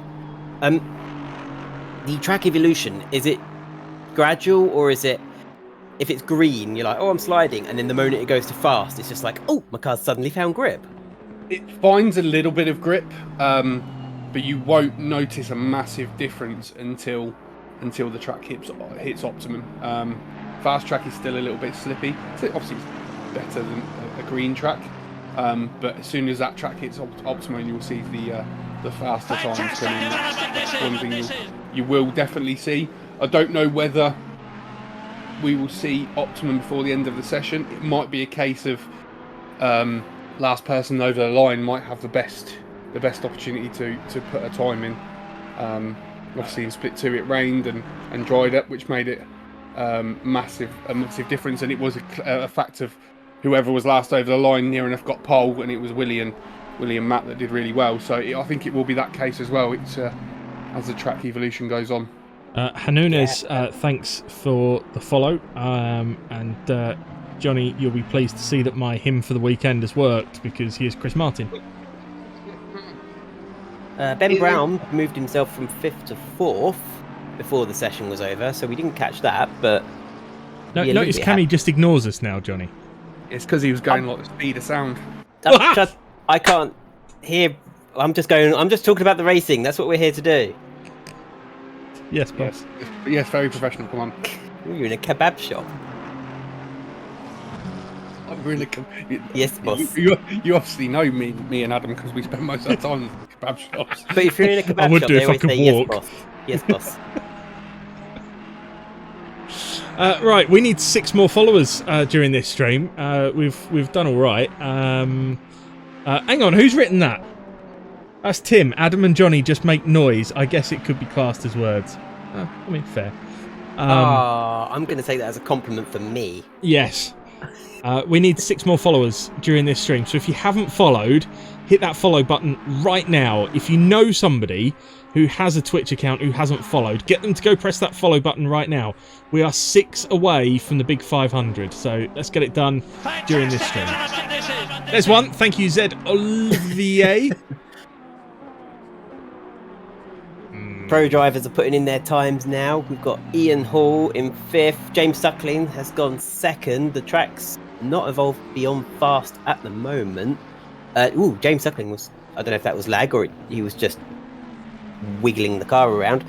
Chris Martin, save the Coldplay puns, is down in 14th. Alex Shahabi is 17th. So the classes are really mixed up at the moment. Jonathan Seville takes pole position, 123.9, which that does seem quick on a fast circuit rather than an optimum circuit. Hagel 3rd, James Suckling is 4th. So is Jonathan Seville on another fast lap, or is he... yeah, he's going again. He's going again. It's not a cool down lap or anything like that. He's straight on it. Yeah, so Dog Juice said, kibas, which I assume was meant to be kebabs. Tim says 100% Cammy speaks complete sense. Sim racing facts. Zed Olivier liked my pronunciation of his name. Sit down. I used to work with somebody called Olivier, so maybe that's where it comes from. oNiD Will shouts at us. Didn't hear many talk about my first ever pole. Sort of. Okay. Pretty sure well, I didn't actually know it was your first, but we did talk about you being on pole. Well, congratulations. But congratulations. That, yes. I suppose we only get a limited amount of information, don't we? We don't have a list of how many fastest laps a driver has had, how many poles a driver has had, how many buttons are on their shirt. You know, we don't get sort of extended information, which would be cool if we did, because then it'd be great to say, oh, you know, this driver's been on the front row 2 times, the second row 4 times, and sort of. Will says, thank you, I'd blame the community managers. Exclamation mark Johnny in the chat, please. Let's get that one going. Vote for Cammy to be the new community manager. Hostile takeover. To be fair, I'm actually not classed as a community manager, so it's blame Adam. I'd be a terrible manager. I'm bad enough at being a manager for Go for the Gap Racing. Yes, it's a lot of work, actually. Johnny's classed as a community owner, which means that he has more responsibility for everything here. Owner versus manager, yeah.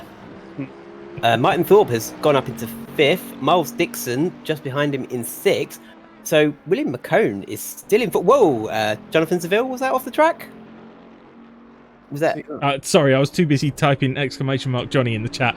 I didn't see. I saw a bright pulse car and it looked like Jonathan Seville. I don't know whether he's given up on the lap so or yeah, quite possibly. Yeah, we're following Martin Thorpe, by the way, because he is 4 tenths up. Now these guys need to make sure they're getting their laps in as quickly as possible because there is rain coming.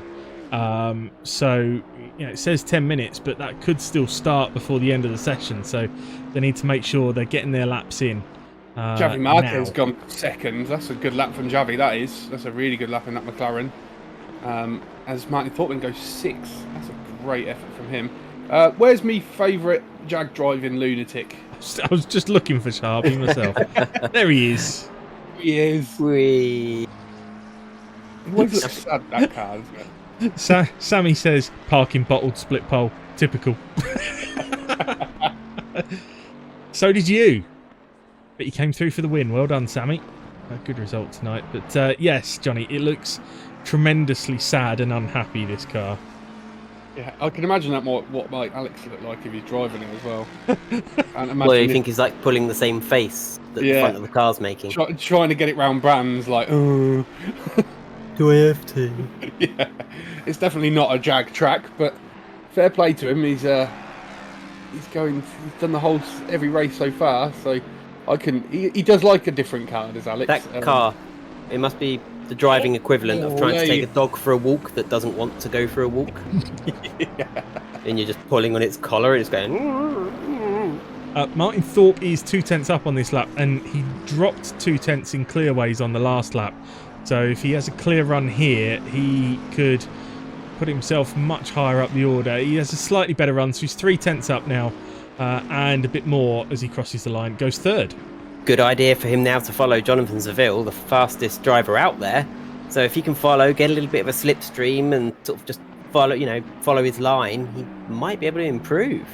He may be able to go second even, faster than Marquez, who, I was just looking, is our only Colombian driver. For that, we're talking about international drivers. Have you not got the Pulse Boys livery loaded? Doesn't look that way, does it? But I'm sure it was working last week. Anyway, I'll check in with Ben on that before next week. But I was just picking up on Miles Dixon here because I think Miles is Jamaican, if I remember correctly. Yes. Is that right? So just going with that whole international theme again. But Miles is a long way down compared to where you'd normally expect to see him, but he is 3 tenths up so far on this lap, so looking to make amends.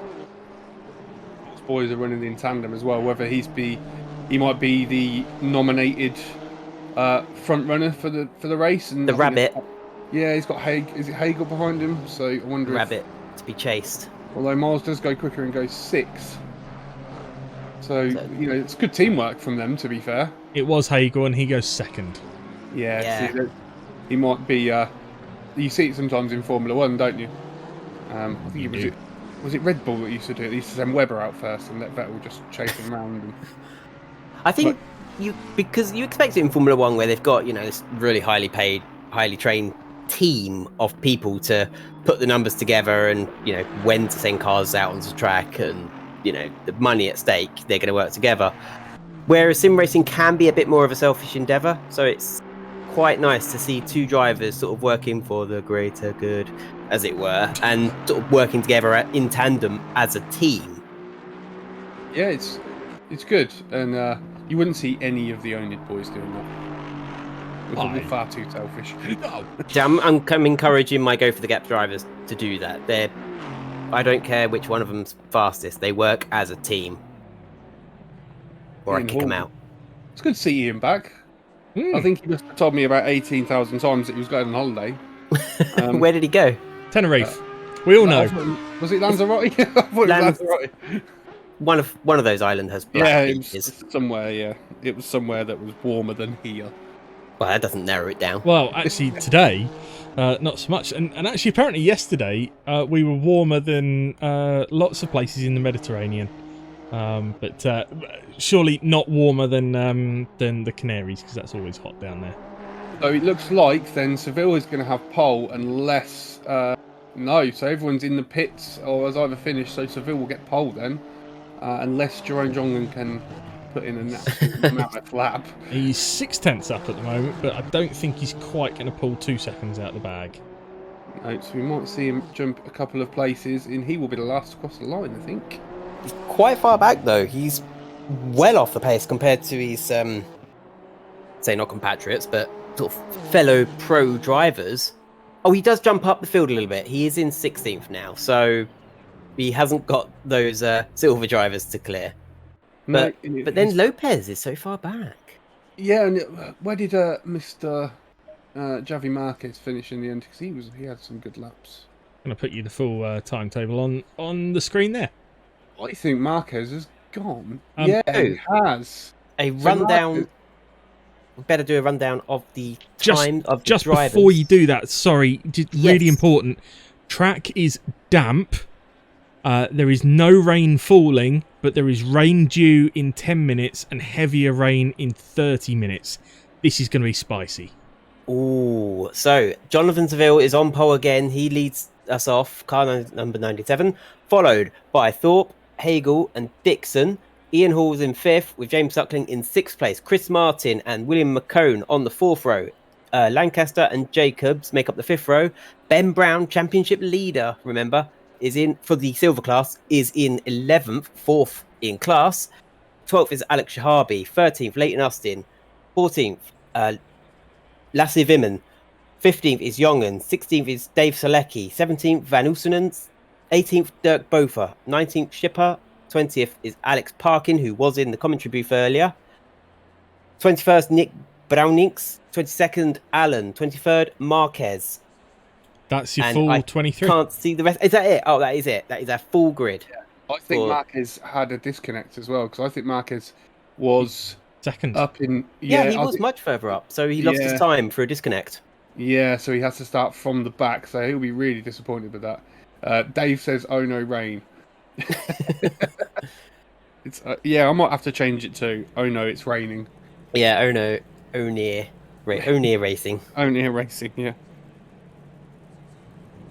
Well, we were lucky in Split 2 that, we did have favourable conditions in the 20-minute qualifying session, which made it really interesting.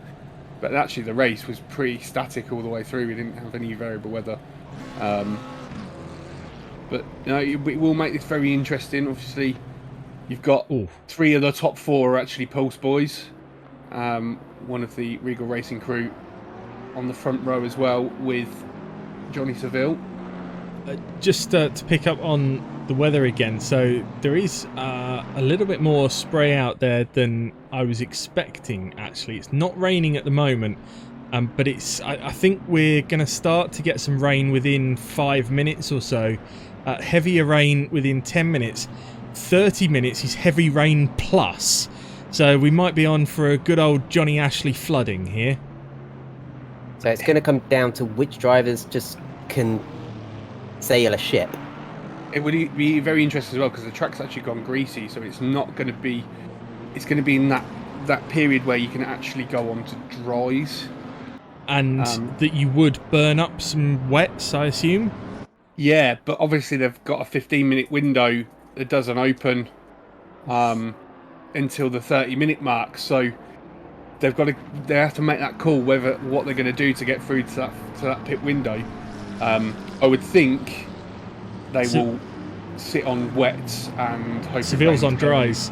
Seville's on dries. I just noticed the flash of yellow around the tyre rim. He is on dries. I can't speak for everyone else at the moment, but if I work it out, I'll let you know for some of the other drivers. But Seville definitely on dries. This first group of drivers, they're a bit of a gap. I'm not sure where it is. There was a bit of a sort of pulled a bit of a lead out from all the other drivers just on this warm-up lap, so they're going to have to slow right down before the back drivers are going to have to catch up before the green flag drops, which will be in about 30 seconds as the cars make their way through Sheens now and through to Sterling's, the last left-hander of the circuit. Thorpe and Hagel on wets. Thorpe and Hagel on wets. Dixon on dries as well. So we've got dry, wet, wet, dry, dry, wet is your top 6 or 7 by the looks of it. It's going to be there is a visible dry line, but raining in 10 minutes. Pit stops aren't for 15 minutes. So, do they think that they'll be able to hold on with dries in the rain for, just a few minutes until the pit lane opens? I guess we'll find out. The drivers are in double pairs, paired up now, side by side as they come up across the line. The crowd are on their feet. The revs rise. We're just waiting for the green flag. Drive through for Shipper. They're away. Shipper's immediately got a drive-through penalty. Thank you, Johnny. It looks like Seville's going to maintain the lead. The Pulse Sim Sport in 3rd and 4th. side by side working together, and it looks like everybody's through the first corner. Druids is where it really tends to go wrong, though. It's a tight right-hander, 180 degrees. You can go free wide. It's a very dangerous place to be on the outside, and we've got some contact there. Oh no, Nick Brownings is collected as well. Oh, and it's just a bit of a pinball session down there. One has caught the other, has caught the other, has caught the other. Yeah, that was really, really unlucky. It was one of them as you get on the grass and it's really hard. It's going to be slippy as well. So even if you hammer on them brakes, you're just going to slide out. But Johnny Seville has absolutely pulled away already. Just nearly a second ahead of Martin Thorpe. I mean, yeah, had a great start. He's nobody in front of him. He gets to control the crowd. Nobody. Martin Thorpe didn't seem to threaten him into turn one. It looked like he got his foot down as soon as physically possible after the green flag, as Ian Hall on the inside through Sheen Curve, he's made that stick. It was very close. No real contact between Ian Hall and William McCone, Ben Brown, and Ben Brown there right behind William McCone. Whoa, really pulled out there. He loves that Lexus, but that was a sharp little movement as they come round clearways to complete the first lap. And I don't think anybody's going to be entering the... I wonder if anyone will enter the pits from the damage may have been picked up through... Shipper may decide to get his drive-through out of the way quickly and does. He does, yeah, that is a shame. So are we all agreed he just bet he was going too fast at the green flag? Or out of position. So, yeah. Ben's looking round the inside of Will McCone, and he's going to have to get a really good run on the outside going into Graham Hill, but yeah, he's not going to get it done. Ben will be hoping that it does. He'll get a better switcheroo. He'll get a better exit. Yep, switcheroo. He was setting himself up. He got a much better exit out of Graham Hill Bend. And whoa, some door barging. No, and now it's over. Now it's over for William McCone. Now I would have said William McCone had basically already lost that position because Ben Brown was up alongside, and it looked like, I don't know if William McCone turned into him, but I was of the opinion that Ben Brown basically was getting that move done. He didn't drive into William. They were completely side by side, and it was Ben Brown's corner, but maybe I'm alone in that opinion. Dixon up to second. So the drivers on wets are dropping back very quickly. Yeah, Martin Thorpe went off onto the grass and lost a position to the Aston Martin, and now he's quickly being harassed by Chris Martin. Is Martin Thorpe a driver on dry tyres? He's on wets. No. It's the drivers on wets that are really struggling. Wow, I would have gone out on wets, so shows what I know. And if they can just last 10 more minutes... It's raining. It's raining. Oh, wow. This is so exciting. We don't know what's going to happen now. All these drivers that have been tumbling back on wet tyres, they're like, thank God it's raining. Now it's my time. Just biding our time. I think you'll see Martin Thorpe now come into his own, especially if the front three, Ian Hall, Miles Dixon, Johnny Seville are on dries, how heavy it gets. They've still got 11 minutes till the pit window. Ben will be really pleased because that Lexus is an absolute beast in the wet. But so he's on dries. He's on dries. So that's interesting. But there again, Ben is one of these drivers that I've seen him make the dries work in wet conditions.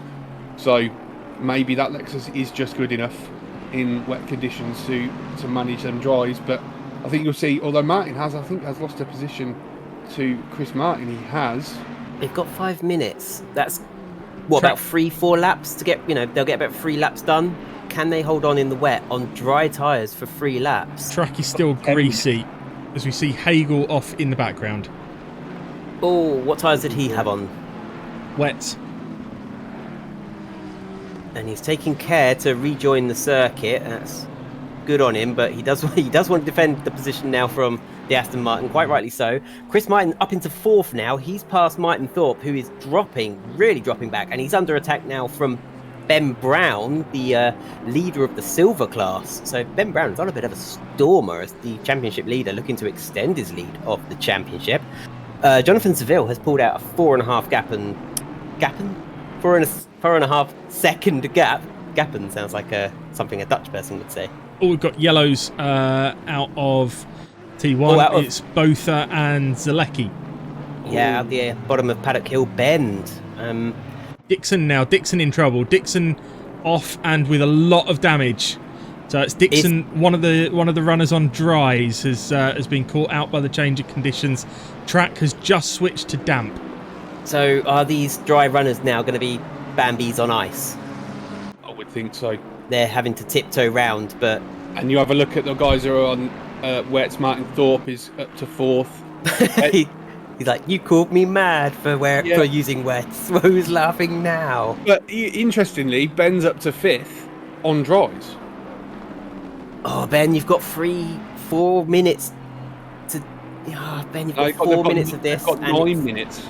Yep. Yeah, you're right. Sorry, what am I saying? Yeah, it's 9 minutes. 9 minutes. That's too long. Pit window open. I think they need to stop.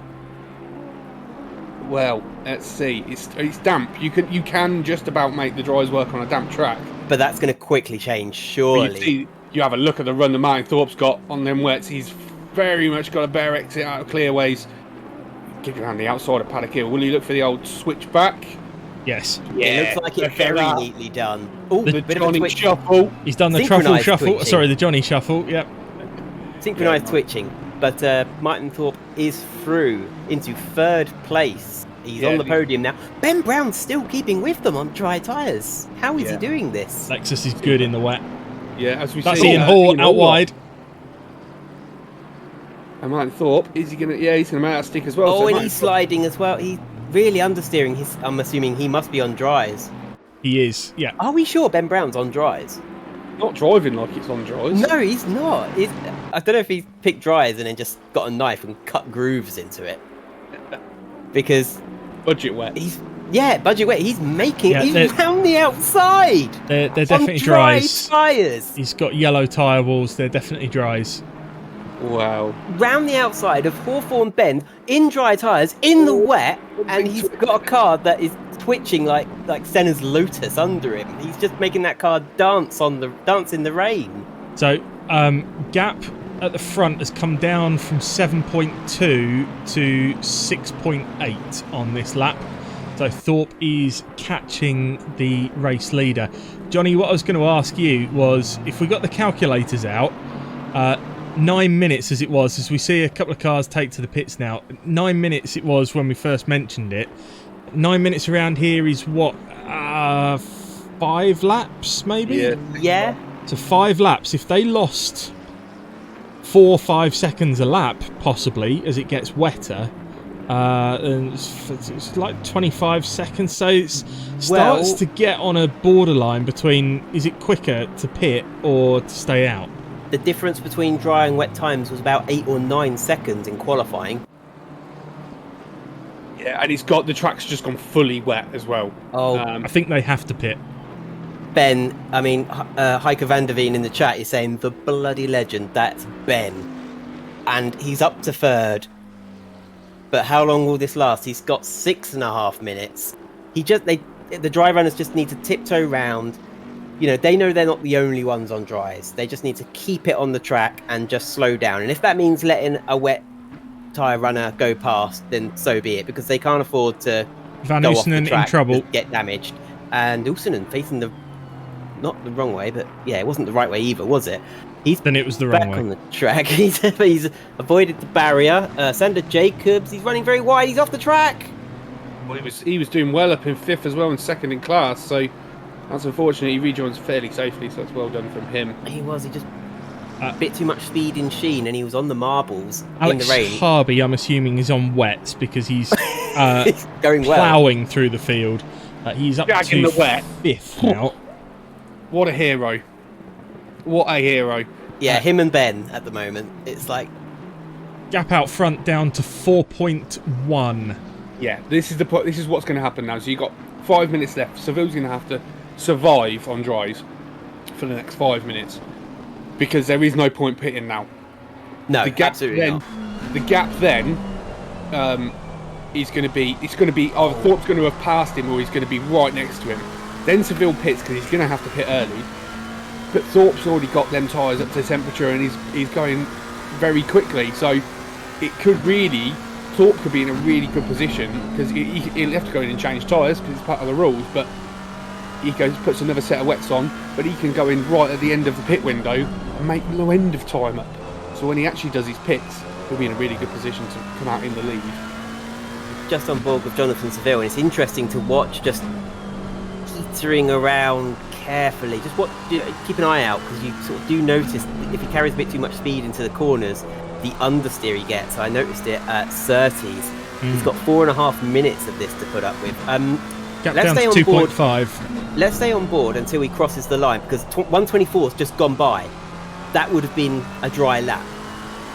So he's losing sort of 8, 9, 10 seconds, 11 seconds a lap he is losing compared to the dry time, and that looked very twitchy. He's running wide at Paddock Hill Bend, but he's managed to save it. Chronic oversteer. He's seesawing at the steering wheel. There is Thorpe. He's seesawing left and right at the steering wheel. Ben Brown's still in the game, but yeah, Martin Thorpe has he's rapid on those wet tyres. His choice is justified, and this isn't the first time we've seen Jonathan Seville in dry tyres in wet conditions, is it? Because he did it last season at Alton Park. Yep, he did. With Miles Dixon. Just want to dip into chat quickly. DeFragler says, I'm glad there ain't no wet races during the Rookie League. Ryan Davis said, so far, there's a chance yet. I can confirm there'll be one wet race in the Rookie League. Or one wet race. Wait. Jongen, look, he's up to 5th. Now, he was well down the order in qualifying, so he chose the right tyres. He's about to be 4th. I was thinking he might get 4th by the time you finished your sentence. He's going to trot around the outside. He's a little bit of contact, a little bit naughty. He's look who's in the background. Shahabi! It's our hero Shahabi in the Jag that I described as a dog not wanting to go for a walk. Battle for the lead. Now Alex is just, all he can do is just hold him up a bit, but he's not going to be able to hold on to Martin Thorpe for long. Surely not. Through clear ways, this will be job done. And don't call me Shirley. That's it. Look at him. He's just really slowed down in the middle of the corner. Yeah. So that's when Thorpe sideways out of clearways. Martin Thorpe, a little bit wiggly there, and Jonathan Seville. Hats off to Jonathan Seville. Hats off to Ben Brown. Hats off to Alex fucking Jahabi. How are they doing this? That's Alex's new middle name. Sorry, I shouldn't swear. How are they doing this on dry tyres? I've got new respect for these 3 drivers. I'm really impressed with Seville's defending. He is clearly slower, and he is parking it in all the places that Martin doesn't want him to be. But no, look at this. There's his one move. See, this is what I was saying about Monaco. You can win Monaco by just driving a wide road car, because, Ricciardo won it when he was 180 horsepower down.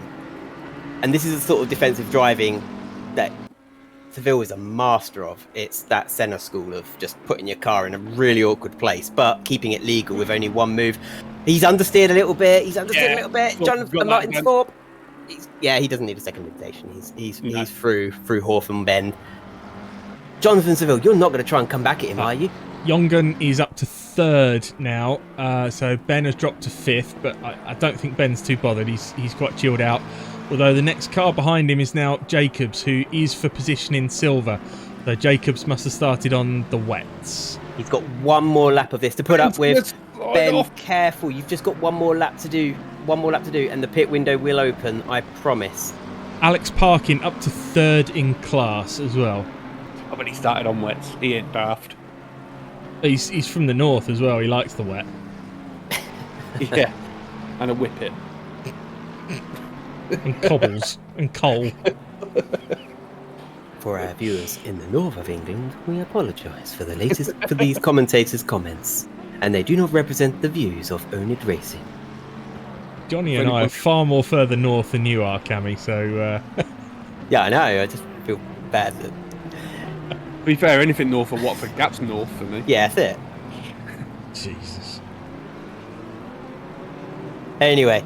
We're following Ian Hall in the nice pink trimmed Aston Martin V8 Vantage. It's not the good sounding V12 one, but I think the V8 one's probably got some better aerodynamics that he'll be needing at the moment. Ben Brown still in 7th. This is a brave drive. He's just dropped to 7th because Veman has just got past him into 6th.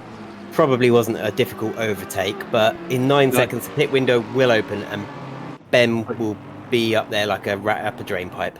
Yeah, the interesting thing as well, Martin's got past Johnny Seville and he's 3.2 seconds already up the road. Now, will Seville be able to claw any of that back went, because Seville must be coming round now to the pit lane soon. If we can see if we can see Jonathan Seville, he must be. Yeah, so he's coming round Sterling's now, which is, I think, it's the last of only. I think there's only 3 left-hand corners on this track. You watch him dive straight in as he comes out of clearways. Yeah. There you go. So there he goes. He just needs to not hit the wall. Parkin did just get past Hull. We just cut away from it. But Parkin did get that move done. I was just looking at the weather conditions.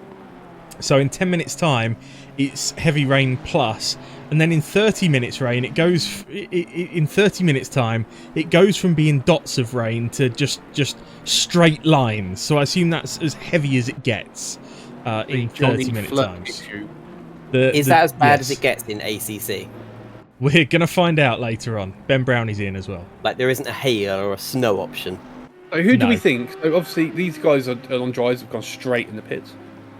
Who do we think is going to win the classes? Because obviously the guys who are on the wets will have to pit and will have to change tyres, but they're surely going to be in a prime position. So it's out of the guys that are already on wets. Who's going to win the class? Well, we should take our predictions, really, shouldn't we, for the race?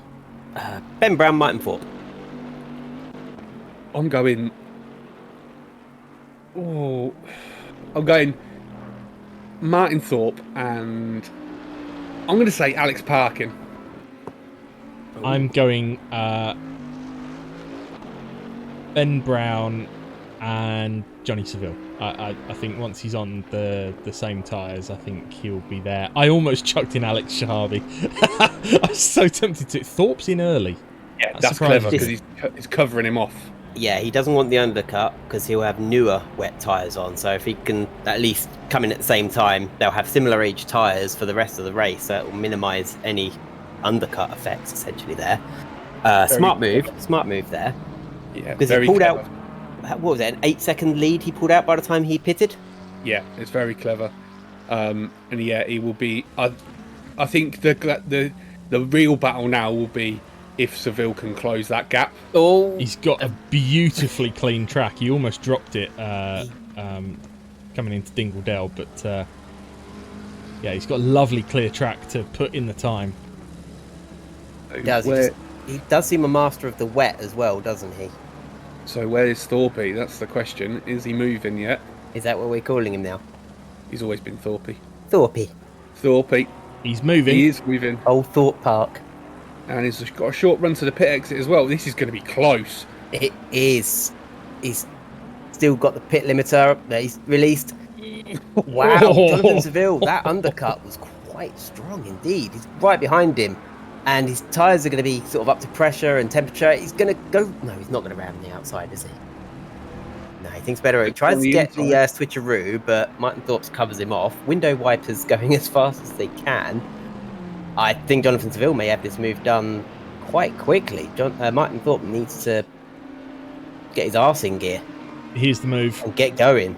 Yeah, this could look like... This is the sort of move that I was talking about earlier, where you just need to go for it. That I was saying about Shane Watts. Oh, a little knock just to say, yeah, bye. That was a friendly tap on the back of her. Yep, bye. Yeah, Defraggler just asking, the live timing shows GT4 Porsche Spec Series. Yeah, that would suggest that you'll notice we only have the live timing available for select events. So I don't think it's available for tonight, but it will be available for Tuesday night's Porsche Spec Series. So you can see just how slow I am. Look how quickly Seville has scampered away from Martin Thorpe. Our leader has made a mistake. I'll show you a replay. Here we go. So has he just dropped it coming out of Graham Hill Bend? It's gone through Paddock Hill, around Druids. Looks fairly in control of the cars, nothing untoward. For now, that's foreshadowing. Or taking a little bit of the curve. Yeah. Oh dear. Thorpe, yellow flag. I'll jump to it as soon as I can. But Martin Thorpe has had a problem. I can't jump to it because we're still stuck in replay. Martin Thorpe has dropped back. Let's pick up a replay of this one if we can. And he's flashing his lights at Alex Shahabi. Teammates as well, so I wonder if Alex was in the pits. No, he's just caught the outside of the track at Clearways. So easily done. So easily done. As that right-hander just seems to go on forever when you're trying to get your foot down. And he's just run a bit wide, got his wheel on the white line or even the grass, and just dropped it. That is a shame. He's going so well. And yeah, that's Alex Shahabi in front of him. So I don't know why he was flashing him, because it didn't look like Alex Shahabi had anything to do with that. He may have just been saying hello. He might have just Morse coding. They are Regal racing teammates, so it might have just been a just be aware I'm behind you and I'm probably quicker than you. Maybe. A bit of a team instruction. Still about 8 drivers yet to pit.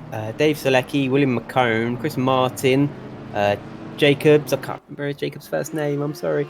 Dirk Bofa, Alex Parkin, Lasse Vimmen, and Jeroen Jongen. Sander Jacobs, thank you. And Jongen, who haven't pits yet. But yeah, Jacobs is in the pits now. And yeah, it's really coming down. Alex Shahabi running, sorry. Would we like to see something really fun? Yeah. Lap on board. In the Jag. Do we have a view that looks more forward? No. Oh, that's a shame, isn't it? Because it sort of looks left, but it's hard to sort of gauge where other cars are and where he is on track, because you can't see any of the right-hand side of the track. This is an even worse view for it. There we go. That's a good look at the graphic fidelity. Look at those. I was going to call them dribbles. They're drops. The drops of rain on the hood. And that's on my crappy system. So imagine what it looks like on a good system. Well, if you need a good system, you should head over to Kadan Computers. I would, if I had some money. Yep. Yeah, welcome to my world as well. And the puddles, and yeah, the graphics look fantastic. And I think whenever consoles show off new games, they always do it with rain, don't they? I think it was like Drive Club VR and such. They showed off that game when it was new by just having non-stop rain. Just to put this out there as well, Alex Shahabi will be a net second after the pits. Yep. Is that a prediction, or is that like definitely going to happen? Well, considering Seville's 25 seconds behind fourth, and there's okay, George Russell. The pit stop takes about, I suppose, 50 seconds or so. So Seville will retake the lead of the race once the guys in front of him pit, and then Alex Shahabi will be in second. He's driving that thing beautifully. He's using the slide to get it rotated through the corner. That is a joy to watch. Oh, Martin Thorpe has brought out a yellow flag again. Oh no, he was going so well before, wasn't he? But he looked good when the other drivers had dry tyres. It is absolutely. I'm going to say, excuse my French already, because I'm going to use one of my missus's phrases here. But it is absolutely shitting it down out there. That's a lovely mental image as Martin Thorpe loses a position there to no, is that a driver unlapping themselves? Yeah, it's Hagel. Hagel's had sorry, it's Dixon. It's Dixon. Dixon's had he had some damage earlier. Oh, Martin Thorpe, it's all gone wrong for Martin Thorpe. He was going really well, but yeah, as soon as the dry runners put wets on, it's not like they've just gone faster. He's had a few spins. It's like he's lost a bit of confidence. Ooh, Jonathan Seville using a bit too much curb, and he sort of had to slow the car down and go, "Ooh, calm down," because he was going to lose control there, I think. Just looking at the timings, interestingly, Ben is less than a second behind Sander Jacobs. They've both pitted, so that will be for the lead. Oh, Jacobs is off. That's the second. I think that's the second time he's made that mistake. Same spot. Yeah, that's at Sheen's curve. So you run on the left-hand side of the track. You need to sweep to the right for the apex. But if you clip that bit of grass on the left, you just can't turn right. It ain't happening, boy. Now, you said about Shahabi being a net second. Well, that is only if he can hold off the fast-charging Ben Brown, who is closing him down. You will actually see Ben just pop into shot at the top. There he is. So Ben getting closer, and Jongen picks up a drive through his pit stops. So would that be for one too many off track? No, through his pit stops, it's speeding. Speeding in the pits, that'd be what that's for. Probably sped. I think it's drive-through for speeding in and SG30 for speeding out, if I remember rightly. I think so. Yes, definitely, because It was Matt Holman who got the SG30 for speeding on the way out on the rookies' night, wasn't it? He picked up a gear in second. Yeah. Yep. Which I wasn't complaining about, but no, neither was I, because I got the channel points for you having a good result. But I've man, gone and lost them all on saying that Matt Wilmot wouldn't get a podium in the last race. So that rain is definitely looking heavier. Oh, look at Alex slide that round there. That's incredible. Fastest lap at the moment is Jonathan Seville's. What's his fastest lap? Although I guess it'll go from the dry times, won't it? They won't be putting any fast times in now. It really doesn't matter anymore. His fastest lap was a 1:27.2. His last lap was a 1:33.9. Yeah. Ben Brown, what are we giving him? Another lap, and he's going to be passing Shahabi? Shahabi is an experienced driver, and I think he'll be like Seville, just putting his car in just the right place to defend. I think he can make it very difficult for Ben Brown to go past, and Ben Brown will not want to risk losing his lead over a position that makes no difference to his championship points. So Jonathan Seville is the fastest on the track by more than 2 seconds a lap at the moment. He's the only one in the 33s. The next fastest car on track is Ben Brown, who did a 35.3 last time around. So Ben is flying, but nobody can get anywhere near Jonathan Seville's pace as that rain intensifies just a tad more again. Matt Wilmot in the chats. Yeah, I shocked at you. He would have said the same thing about me. Yeah. It's like, apparently for a vote of confidence. Jeez, that rain. Are you two people, like, when it's rain in real life, do you like the rain or do you hate the rain? Because I absolutely cannot stand it. Ben Brown is not making a move. I don't mind the rain. I like a bit of rain. Dramatic. No, it depresses me. Is that Hagel? Who's behind? No, I think that's Dixon. I'll check, but I think it's Dixon. And Dixon is a lap down, isn't he? Yeah. So he can unlap himself, but he can't really get involved. Alex Shahabi, a little bit messy out of the left-hander there. Bye-bye. Sterling's, but and Ben Brown's easily gone past. And now Ben Brown, he could be imagine that he'll be on 2 podiums. He'll possibly be on. I'm down about that. He could be on 2 podiums. He could be the winner of the silver podium, and then he could get third in the overall podium, I suppose, but technically not in. Jacobs is off again. I also think Alex may have let that happen. I think he was sensible there, realising that Ben was cashing in very quickly and not even going to fight that position. So I think you find Alex probably lifted off a little bit. Oh, Dirk Boyther, what's happened to him? Let's see if we can find a replay. Vimin hasn't pitted yet. He's only got a minute left to do that. Let's hope he doesn't do a Dan Hyde. Oh, too much curb. Oh, he's just dropped it. Oh, yeah, that front Audi doesn't look pretty. Didn't anyway. Anyway, yeah. Yeah, we all knew that was coming. Although, you can... It shocks me. You can pick up an Audi R8 sort of second-hand auto trader for like 30 grand. No, I'm alright, thanks. Sure you wouldn't want a V8 for 30 grand, an Audi R8? No, I'm alright, thanks. For the money, I don't think that's bad. You know, it's a top-of-the-range sort of... I think Fiesta ST's like 27 grand. You can buy a Ginetta for like 30 grand. I thought they were 50. No, it depends which one you have. I suppose. I'll stick with Here's my your race Passat. leader. Vimin, he is in the pits now. Whew. I was going to say, he's like, where are you? Yeah, I think Jonathan Seville's just going to walk with this. Ben Brown is that accurate? He's 41 seconds back. That's very accurate, yeah. He's actually 21 seconds behind Jonathan Seville. Oh, 21, yes. Yeah, he was 40-odd seconds behind Vimin, but I got a bit mixed up because he was in the pits. So yeah, he's actually 21 seconds behind Jonathan Seville. Pit stops have worked out all right for Vimin. He's come out in 6th. Yeah, into some clear space as well. There's no one harassing him from behind. There's no one blocking him in front. So replay worked time, out really Alex well for Parkin. him. Oh, no. Oh, what's happened to you, Alex Parkin, my dear boy? Nothing yet. So I wonder if he's too much curb, maybe a touch of I grass. think he's going to... Grass. He's done the Jacobs. Young, yeah, and Jerome Young did it, didn't that? Jacobs.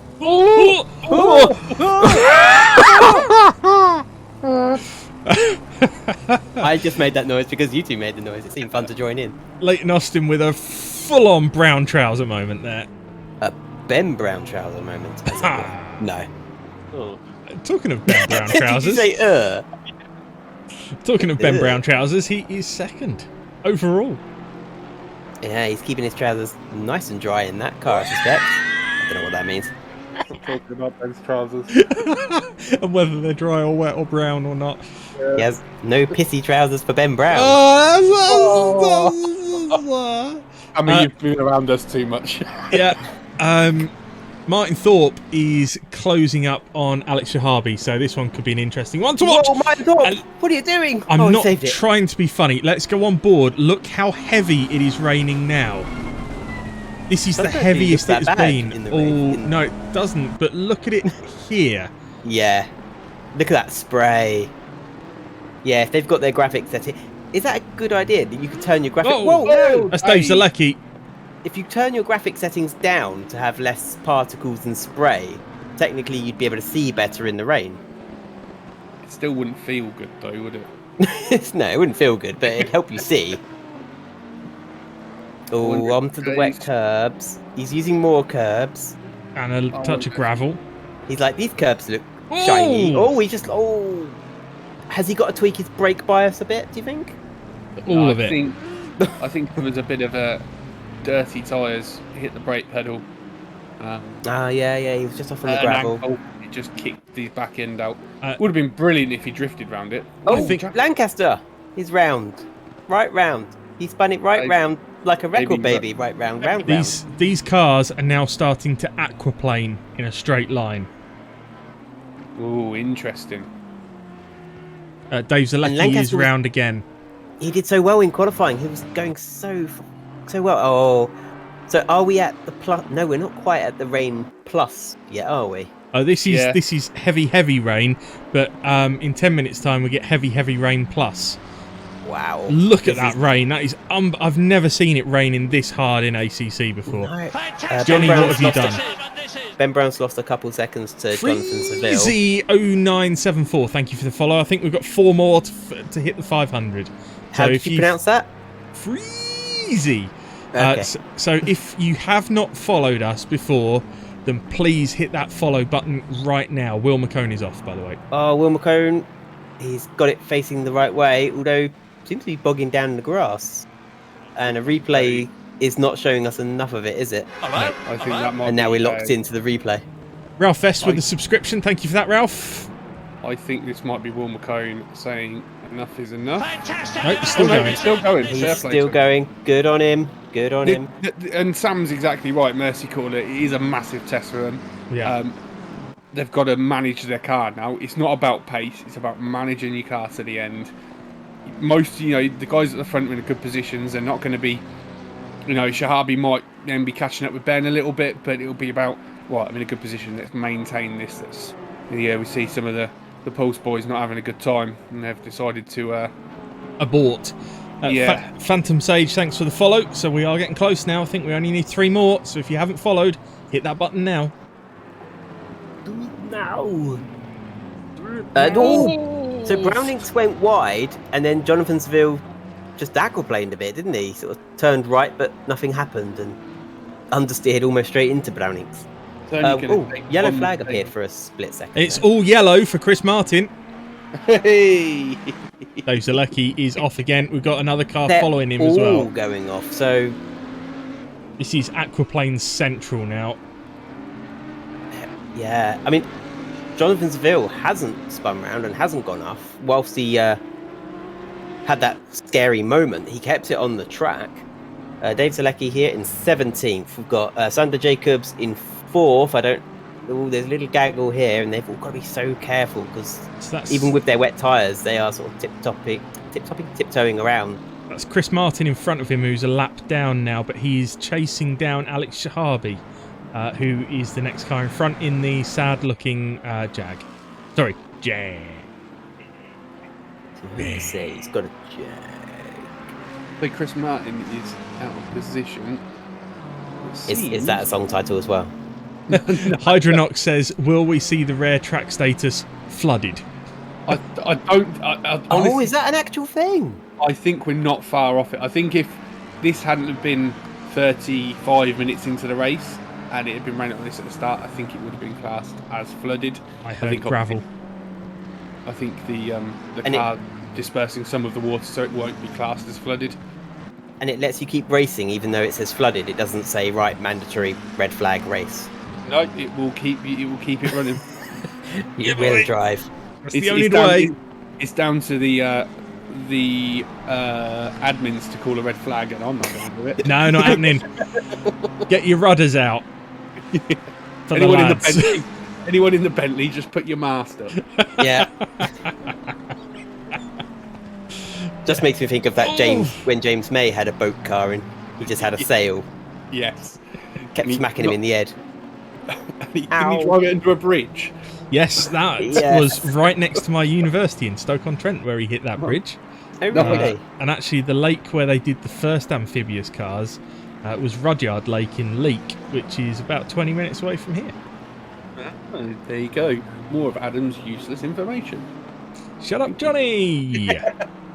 I mean, I suppose every bit of information we don't need is useless. I mean, it was interesting.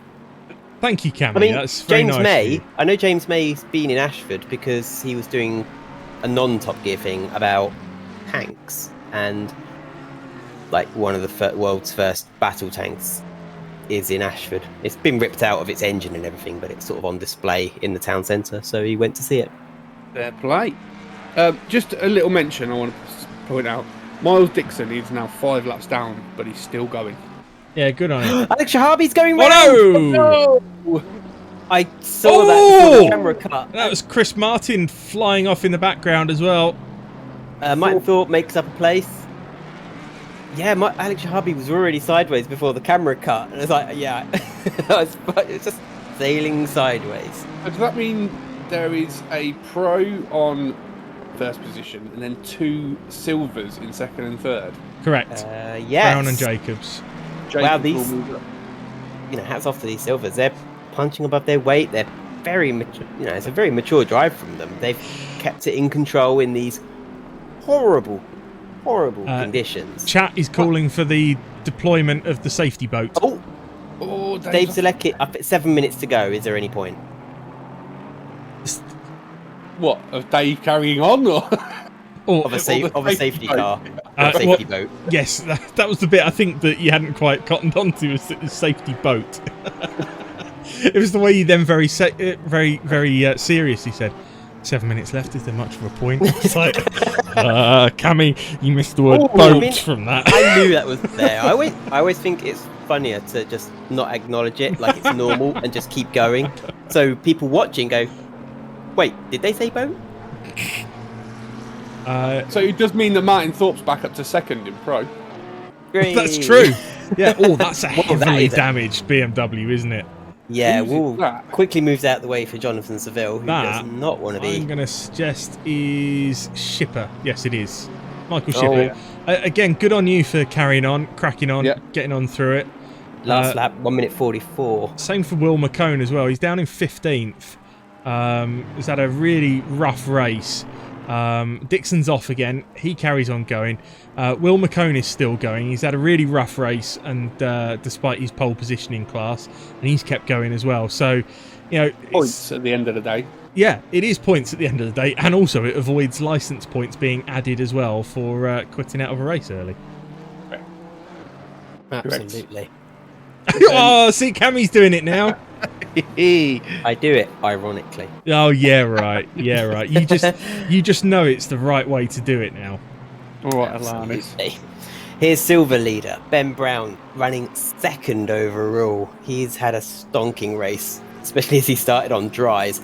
Managed his car on dries in the wet, and now he's got it back up to second after dropping down the field a bit. Vimen, I think, has just gone off. Van Oosnen's just got past him anyway. It didn't look too bad. looked like he just went wide at Paddock Hill Bend and sort of carried on his way. I keep hearing in the background of my headphones as well smatterings of gravel when people go off. Chris Martin is off again. Chris having a really rough time in that Ferrari ever since the really heavy rain started. But again, well done, Chris, keeping going. I wish make him want to shiver. Oh. I keep looking at the track status to see if it goes to flooded. Shut up. He must be thinking, God, there's so much of this rain. It's like every teardrop is a waterfall. Oh God, I knew that one. No, you used that one a week ago. Yeah, well, he wishes he was in paradise. We're reusing them. Recycling. Yeah, such an eco-friendly commentary team. They're recycling their jokes now. That's it. Hydronox says 20 degrees in that weather in England. You'd get more realism playing Mario Kart. 20 degrees in England, we'd be out trying to sunbathe in this. Yeah, even if it was chucking it down like this, we would, yeah. We'd certainly be in the beer garden. I saw a bit of blue sky. Dirt Both is wrong way at 30s. And he's back on his way. Wow, God. So who are the drivers now who haven't had a spin? It's Ben Brown, Seville. Oh, don't say things like that. Van Oosenen. We just saw Van Oosenen recovering. Has Leighton Austin? We saw Lancaster spin it. We've seen Vimin off. With the cone. Vimin's off. He's trying to make the car go off a bit. Again, he's had a couple now. It should be getting a little bit better. The rain's not as heavy, is it? Or am I? Yeah, it is. Instead of 1 million gallons, it's only 900,000 gallons coming down now. So per second, much better. Vimin has now got Austin close up behind him, but it's not really. You know, they're in different classes, so you won't be too worried if Leighton Austin goes past. What he wants to worry about is James Suckling, who's a bit further back, another 5 odd seconds down the road. Coming up 2.5 minutes left. Did Ben Brown ever close up that gap to Jonathan Seville? I suspect he didn't. It was 21 seconds originally. It's 27.4 now. Ben's holding on better than 30 seconds. Yeah, Ben's holding on better than I thought he would. He's not dropping as much time, especially as he's in a separate class altogether. He's driver of the day for me. How about you guys? Or is it Alex Shahabi? Yeah. Alex Shahabi in that jag has been pretty incredible. Ben has been absolutely superb in that car as well. But you know what? It's kind of difficult to look past Johnny Seville. I mean, he makes it look easy, doesn't he? Well, not only that, but he remained calm and didn't make any mistakes when he was running on dries on a wet track. He was even holding position quite nicely against Martin for a while.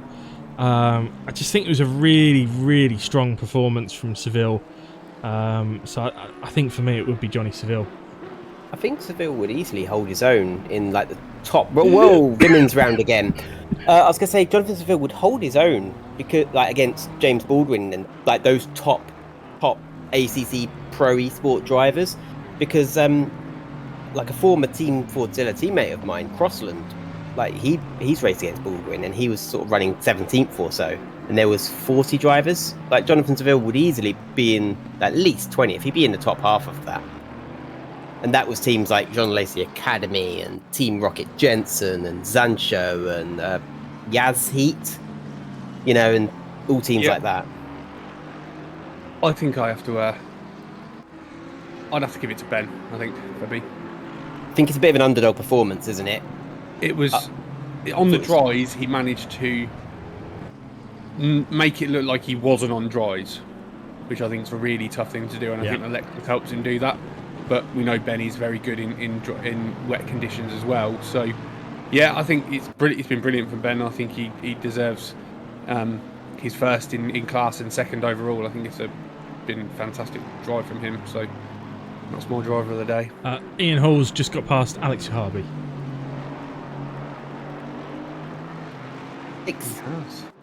Poor old Alex. And it is for position in class. They are both pro drivers. Well, that is a third then for Ian Hall. Good So return. he's just snatched that last podium step finish away from Shahabi, and Shahabi, who was dreaming of a podium finish in his Jag, he's got say that half again. a lap in his Jag. He's got half a lap to get it back. As Jonathan Seville, we've missed, has already crossed the line to win. Director has missed that. We apologise, but he has taken the checkered flag and wins, takes a flawless victory. And Ben Brown must be coming across the line any second now. There we go. He's coming out of clearways. So poor old Chris Martin had returned to pits, as you said, Johnny. He's then obviously decided to come out of the pits to make sure that he finishes the race, and has picked up a drive-through. Oh no! Well done, Ben Brown. That's a great drive from him. Oh, what a drive! Sander Jacobs is going to pick up the overall podium and second in class, so that's a great drive from Sander. Good recovery from Thorpe. Yeah, great recovery for second in class, and Ian Hall just behind him then. And Alex will pick up a fourth. Well done in that jab. Van Oosten's going to pick up third in class in silver as well. Yeah, I haven't seen Van Oosten put much of a... Whoa, somebody that's Will McCone round. So that's not for position, and Van Oosten, I believe, deliberately lose it for style points. But as you said, these collision these contacts will go down in the points on simracing.gp. It's not a points thing. Just go against a safety rating. Safety rating thing, yeah. Oh. So Suckling hasn't finished. He's run out of fuel, look. Oh no. Is Jonathan Seville going to... No, I thought he was going to try and push him, but he's like, bye. So James Suckling must have run out of fuel. He's the only car not to have crossed the line yet, and I don't think he's going to. Yellow flags are out. Yeah. So unfortunate. He was on for a very, very good finish. But it won't matter, I don't think, because... No, he'll hold on to 11th, yeah. He will hold on to 11th because the guys in front of him have finished already, so... Wow, that was an interesting race, wasn't it? It was a bit exhausted. I got a bit overexcited at times. Just how it developed. It was fantastic. I want more wet races. Big Nod says, well done, everyone. What a test that was. It certainly was. Big Nod. Yeah, that's the person who, first time he popped up in chat, I accidentally called Big Knob. All right. There you go. I think that says more about your psyche than anything probably. else. Ladles and jelly spoons, we are missing just ever so slightly hitting the 500. So if anyone out there that's watching is yet to have pressed the follow button, please do it now, because we are literally 3 off of the 500 followers, and I would much rather that it happens during one of my streams rather than when Ben and Johnny are streaming on Tuesday night. Yeah, screw those guys. Yeah, screw them. Was the ladles and that you said, like, what was it you said? Ladles and jelly spoons. Is that a SpongeBob you never heard reference that before or something? No, Sorry? I thought it was a SpongeBob reference. I don't know where it comes from, but Mercy Caller says, I will make alternate accounts for Tuesday then. Thanks for that. I'll get some Russian bots on that. Captain Sparks drops in at the last moment. Hello, Oni fans. Oni fans. There it is, Johnny. Looks like a wet one. That's what she said. Well, actually, he said that's what he said. But, I don't know how to process that. No, I'm not even going to process it. Moving on. Can we grab Ben to come in here for a chat quickly? I'd love to speak to him. I would love to, but I don't know what voice channel he's in. I can't find him. Mercy Caller says wetter than an otter's pocket. Thank God Jimbo Mancy's not here tonight. God knows what he would have said. No, I can't. Ben's not in a voice channel anywhere I can drag him in, so if he's listening, we'd like to... yeah, Ben, if you're listening, come join us. But it would be great to hear from you. But otherwise, I think... Oh, hang on. Ben's sent me a message. What's he said? No, it's something that I should have read just over 2 hours ago. Never mind. Never mind.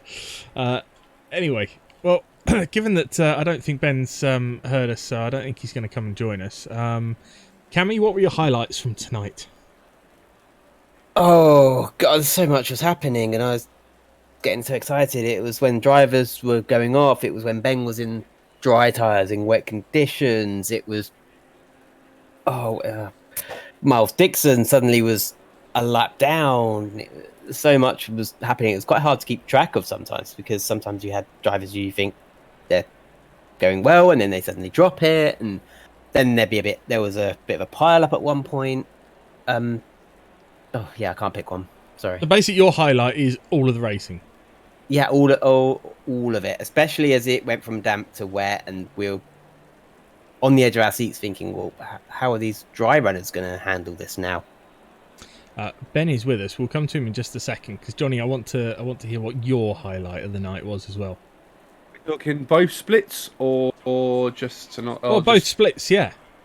For me, it was the excitement of qualifying in split 2, with the last 4 cars over the line, all kind of scrapping for pole position, and then eventually Willie getting it.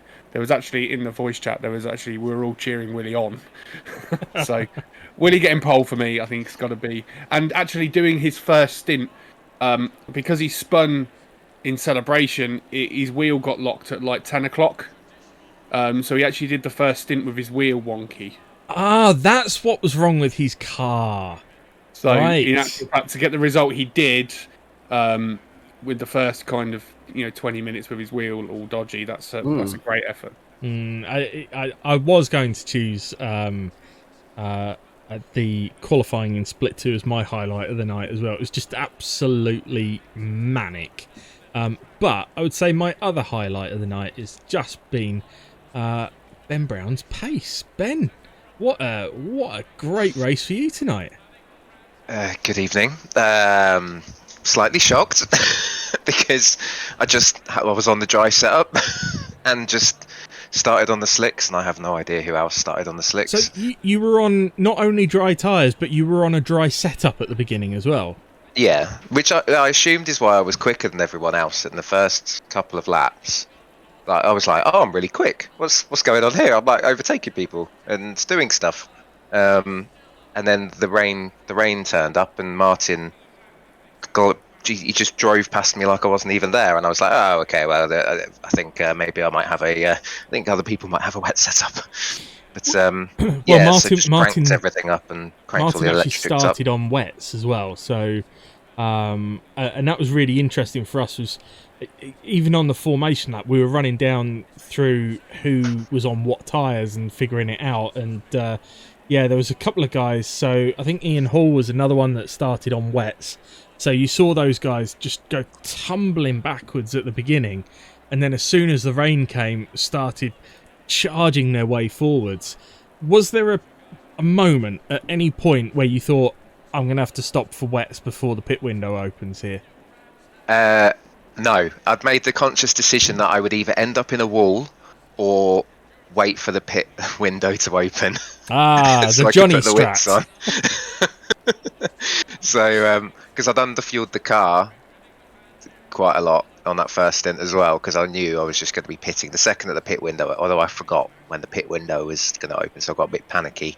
But yeah, I was just like, just start on the dries and see what happens, because it was a damp track as well. I don't know if you spotted it at the start. Yeah. It was actually a damp track too, so it went damp and then it went greasy. Horrendous. Yeah, the formation lap, I don't know about everyone else, but everyone else, me on dries, they were blue, like dark blue, before we'd even got going, and I was like, well, this is going to end horrendously at some point going through Paddock Hill. But it just seemed to work out. Really made for an exciting race tonight, and that sort of switch over point was so obvious to see. Sometimes it's not that obvious, but tonight it was so blatantly obvious where that switch over was, as Martin came thundering forwards.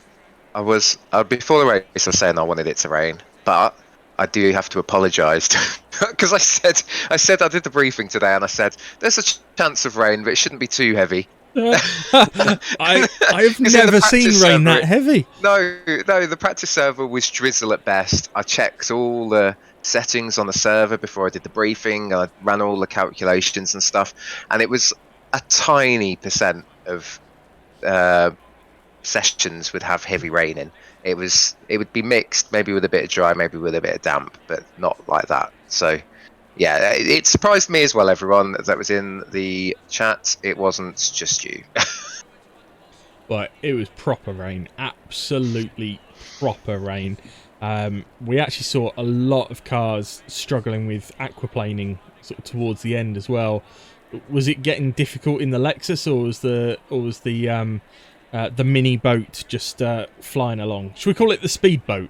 The speedboat, yeah. Well, I saw Martin aquaplane off on the straight in front of me and Alex, I think, at that point. And so I just changed the engine map up to the wet engine map at that point, because I was like, if I keep on going along in engine map 1, I'm probably going to join him in that wall. So. So just took it easy from that point. But I think me and Jacobs were on for a good little scrap, and he just one little mistake and he lost about 5 seconds, and then we just sort of traded laps backwards and forwards for the rest of it. So congrats to him as well. I think he finished 3rd overall in the end as well, so in the Macca. So top work. Yeah, Silver's 2nd and 3rd overall. Really good result. So yeah, congrats. Cammy, Johnny, I don't know if you want to add anything before we wrap things up tonight. I gave you driver of the day, by the way, mate. Yeah, I think you generally covered it. Ben, did you hear that? Johnny actually gave you driver of the day. I'm sorry, I'm just in shock, because I think that might be the first time Johnny's ever said that. I mean, I'd say as well. I take it back. Johnny Seville was amazing. Well done, mate. He was. No, seriously. how he finished 30-odd seconds in front, I don't know. I can't work it out. I thought I was pretty on it today. He did nearly lose it at the end. He outbraked himself at Druids and nearly went into Brownings. But apart from that, it was pretty flawless. In general, once he was on the wets like everyone else, he was about 2 seconds a lap faster than anyone else on the track. It was redonkulous. Once everyone got on wets, Martin Thorpe just seemed to fall away. Which was a shame. Word for Ian Hall, though, 3rd in class on his return, and in the drivers' chat, I've just noticed in capitals at the end of the race, he put, "I overtook Shahabi." So a celebration for Ian for that.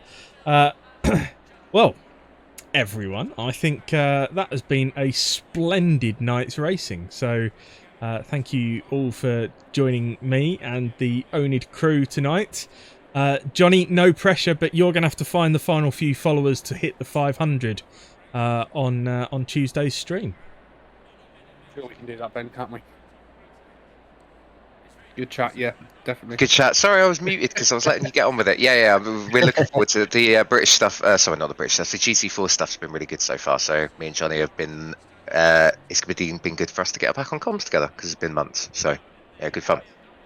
So Johnny, just give us a quick wrap up of what's coming up this week. If there's anything that people can get signed up to, join in on, all that kind of good stuff.